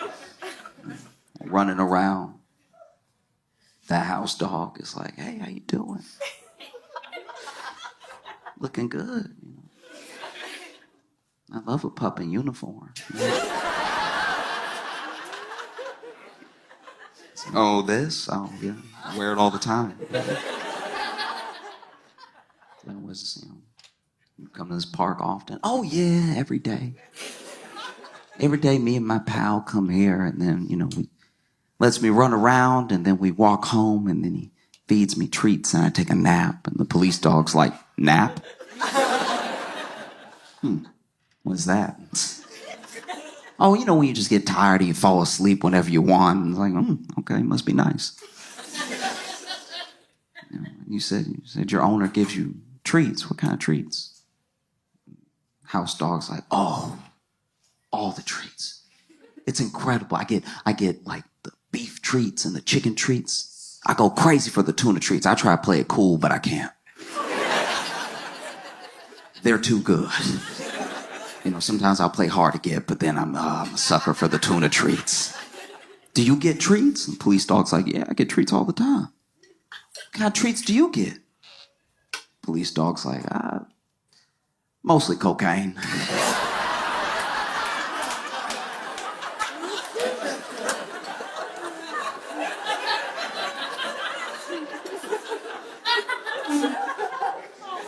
Because I'm one of the dogs that they have sniffed for the cocaine, and so I'm running all in the house checking for the cocaine. I usually get there first, and so sometimes I take a little off the top, you know what I mean? A couple extra sniffs. It's gotta be wild. It's gotta be wild to think as a police dog, you're just going for a walk. They're like, smell this. Oh, okay. See what else smells like this out here. You're like, oh, all right. You just on nice stride, running with your pal, and then out of nowhere you're like, something over here smells like, oh my gosh, that's a body.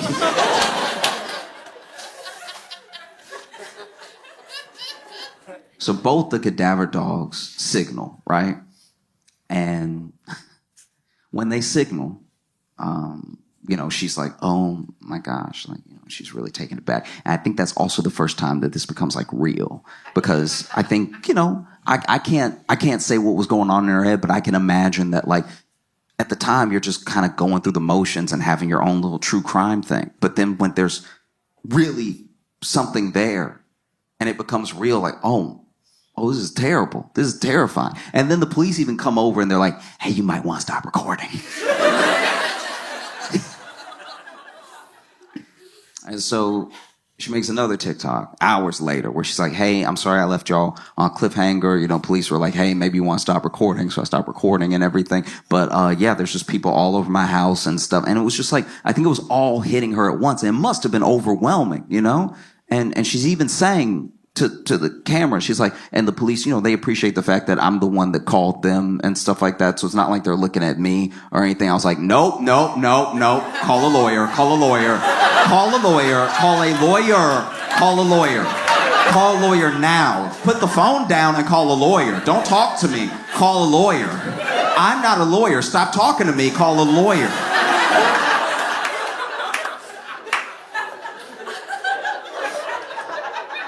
That's a lot to assume. That's a lot to assume. Hey, guys, I just found this body. Like, I have nothing to do with it. And it's got to be tough. Like, I really did try to put myself in her shoes. It's got to be horrific to find something like that, what it might be, all that stuff. I think about what any of us might do. You know what I mean? Maybe not make a TikTok about it, but like what any of us might do. Like, I think about what I would do. I'm a homeowner. I'm digging, I'm moving my fence, and then hit this rug. A rug, by the way, that had a tree planted on top of it. I think about what I would do, right? As Josh, and even more importantly, maybe as like a black dude in America. I'm not gonna lie, I think I'd be like, yeah.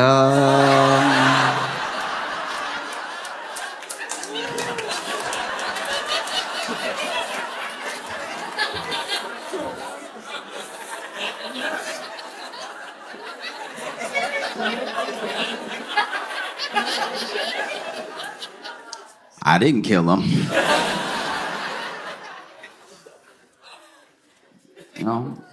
So then they like properly excavate and they do a whole dig, and it turns out it's not a body.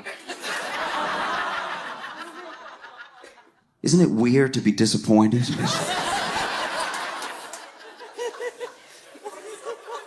Isn't it kind of weird to be disappointed that somebody's not dead? It's not a body at all. It was a rug that had a tree planted over it that was buried, which, I'm not gonna lie, is way weirder. That's so much more jarring now. There's so many more questions I have now. We understand, it's not right, but we understand how people get got. Like, we kind of, like, there's a part of you, maybe you're in the mob or something like that, but this thing is way weirder. That means that your house was previously owned by a freak. That just means that there was someone that owned your house that was burying rugs and planting trees on top. What else were they doing? Licking banisters? What goes through the mind of somebody who buried? What kind of witchcraft is that?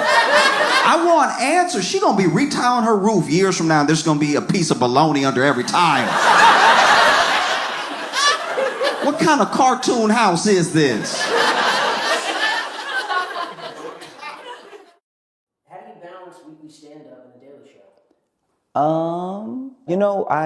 I work at Daily Show Monday through Thursday, and then we go on the road Friday, Saturday, and sometimes Sunday. And so I know that it's a lot, but it's also everything I've been trying to do this entire time. Like, these are all the things that I've ever wanted to be doing, and they just happen to be happening at once. Another thing that really gives me energy, I guess, is the people that I'm around. I get to be around the coolest people that I've ever worked with at Daily Show, that are constantly, like, whether it's hyping you up or are you able to bounce ideas off of them? And their enthusiasm and the way that they bring like their specific talents to the show always make me excited to be a part of it. And then the rest is just doing stand up on the road, which is just meeting all of you and, you know, doing the meet and greets when we can and stuff. And those are real opportunities to get a second to chat, even if it is just a moment where, you know, I understand, especially a late show, people are tired and they want to take the picture and go home and stuff. I'm never like thinking about it some type of way. I guess I'm more just so excited to meet the people who enjoy what I'm doing, you know, because sometimes you are creating these things online and it's very easy to see a number of likes or a little ticker go up. And while those things carry their own sort of excitement of like, oh, that's cool that people are watching, it's not until you meet the people that are watching that you get a real sense of what's going on. And so I don't know, if I'm being honest, if I've thought about balance yet or anything. You know, I sneak in my naps when I can, and one day I will find time to sleep. But sometimes I will say I don't realize I'm asleep. I have definitely woken up and not been sure when I was sleeping. So I guess I get enough sleep. How do you take care of your mental health? I think I do lots of stuff. To me, I think you're constantly bombarded all the time with stimulus and with media, and I think that even though most of it is negative, the positive stuff there, whenever you open yourself up to it or whenever you focus on it, is just as overwhelming sometimes. You know, there are a lot of people out there talking about the good things happening in the world. And if you engage with that stuff as much as you engage with like mainstream news and being up to date on the latest horrible thing that's happening in every country, I think you can find the balance that's actually happening. Because it's true, all these things are happening at the same time. And I don't know, I think that centers me sometimes, that like as many bad things as there are that are happening, there's so many instances of us seeing like the good in people and the good in the world and stuff. And so that helps me take care of myself. I have people that I will sometimes message if I'm having a rough time, for any number of reasons, you know, just having those people really help. I think that therapy as well, depending on your version of it and what you found helps you the most, I guess depends on how often you lean on it. And so, yeah, I think therapy, I think engaging in as much positive media as I can. And I think, looking up specifically for news stories where something good is happening help me take care of myself.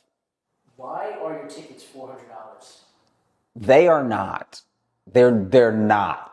I cannot say this enough how much they are not.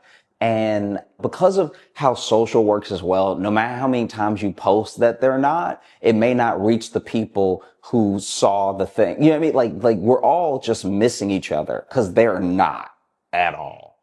One of the reasons that you might see $400 tickets to my show are resellers. So I am trying to make sure everybody can come to the show. I'm trying to make sure that all the tickets are affordable, right? But if someone buys up a bunch of tickets and then they go to the secondary market and they wait until the show is sold out and then they try to sell it to people who want to come to the show but missed it, they're going to charge whatever they think they can get, right? So while it's $400 in this economy, $400. I am not asking that of anybody. $400 is too much money. Okay. I can't sing. Yeah, I mean, like we're not talking about tickets to like somebody who can do backflips or something like that. Resellers are charging these astronomical prices, which is why I tell people to join my email list. If you join my email list, I will let you know when I add shows. I'll also let you know when shows are happening. You'll also get access to pre-sale in some of the markets because we try to email everyone out. There's a whole thing that I'm learning about how like venue have pre-sale tickets and days, and everybody has a certain amount of tickets that they're allowed and stuff like that. But as soon as we can go to you with the ticket, we try to go straight to you. So that way the email is coming from me, and then you can get the ticket at its intended price, and we completely cut resellers out of it. Sometimes I even lose words for how best to describe how bad of a thing this reselling is, because it cheats you out of money, and it cheats a lot of people out of an experience, you know? Because let's just, for the sake of argument, say the reseller buys my ticket and they're charging $2,000. And then people are like, Josh, love you, nice little quips, nice little witty jokes online, but 2,000, no, no, no. Now, somebody who was willing to pay the like $35, $45 that I was charging for the show doesn't get to come. And then this reseller is blocking people from having a good time at the show, you know? So my tickets are not $400. If you see that, you know, not only don't you buy it, but also feel free to warn other people, hey, this thing is not real, you know? So hopefully I've spoken about it well. Hopefully. Where is your hour-long Netflix special? It doesn't exist, but I think maybe it could one day. We'll see. The reason I do stand-up is to connect with the people that I'm doing stand-up for. And that's been happening through social, through YouTube, through like live performance as well. So I feel like the connection is there, and it's getting stronger, and it's growing. And so I don't concern myself as much with like, oh, when are we going to get this thing, or can we get this person on the phone or something? Because to me, all things happen as they're supposed to in the right time.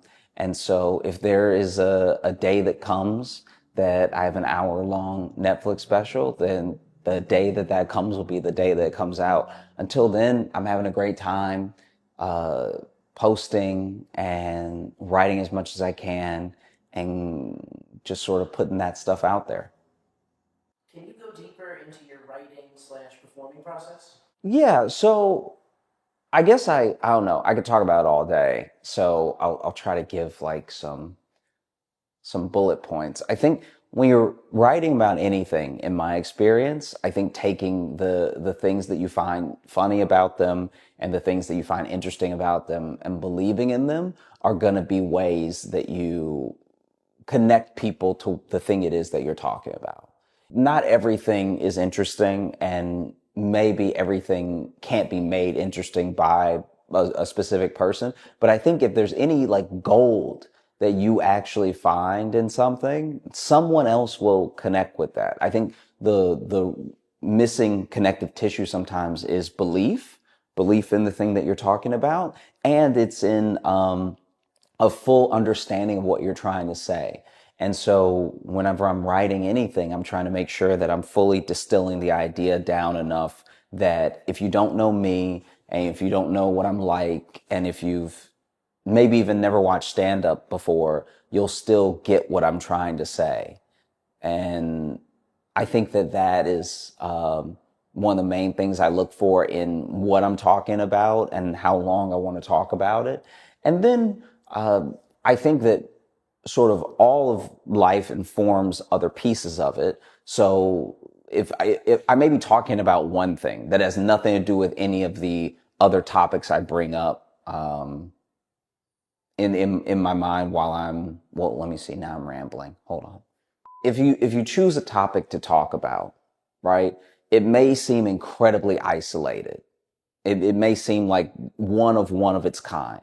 But because of how long humans have been around, and because we have cyclical behavior, it's not. So no matter what the thing is, there's something like it that has happened before, even if it's only in spirit. And so I think that as soon as you pick something to talk about, you can find things that are similar to that thing that maybe someone might not understand thing A that you're talking about, but they've experienced thing B. And if thing B is a universal enough experience and you link it back to A, then I think that you can in turn at least give people the option of seeing what you're trying to say. And that's just one way to do it. I think that the other way is like take the thing that is your topic that's most important to you and breaking it down on every level. At some point with those layers, people will start to see what you mean. Whether or not they agree is like completely up to them. And luckily for stand up, you don't really need anyone to agree with you. You just need them to be enjoying what you're saying and find it funny. Some things that we find funny are because of agreement, and some things that we find funny is because of the absurdity of it and how much we disagree. And so I think that in those ways, you don't really need to have the way a lawyer does an iron tight argument. You more just need to have all of your points built out and know exactly what you're trying to convey. And then that will be the link between you and the people that you're sharing with. I think that, yeah. Thanks so much for watching. I appreciate you so much. I look forward to seeing you on the road when I come to your city. Make sure to join the email list. It's at joshjohnsoncomedy.com. And I look forward to making more videos for you in the future. You know, I really love what I'm doing right now, and you're part of why I love it so much. Yeah. Till next week. So when I swing my legs, are you getting that? No. Oh, you're not? Okay. That would be my undoing, because they are nowhere near. And it's like, it's hard to take a man seriously when they're swinging like this, because it's a natural thing. Like if they were on the ground, they would be planted enough that it wouldn't be a big deal. But because they're so free, because my knees are really off the edge, there is a dangle that's not only a bit dainty, it's a bit whimsical too. It's not the right vibe to try to be. The shoes are also Velcro too, so that. Yeah, okay. These actually aren't my normal shoes. I wore these because I lost my shoes. And so I'm still looking for my real shoes. But then until then, I have these on, and everyone has been looking at me like I need help. I have not encountered anybody in a store or on the street that has seen my shoes and not been, let's just say, extra nice to me. Dangling in Velcro shoes, it's not the look for a grown man. You know what I mean? Like, this is,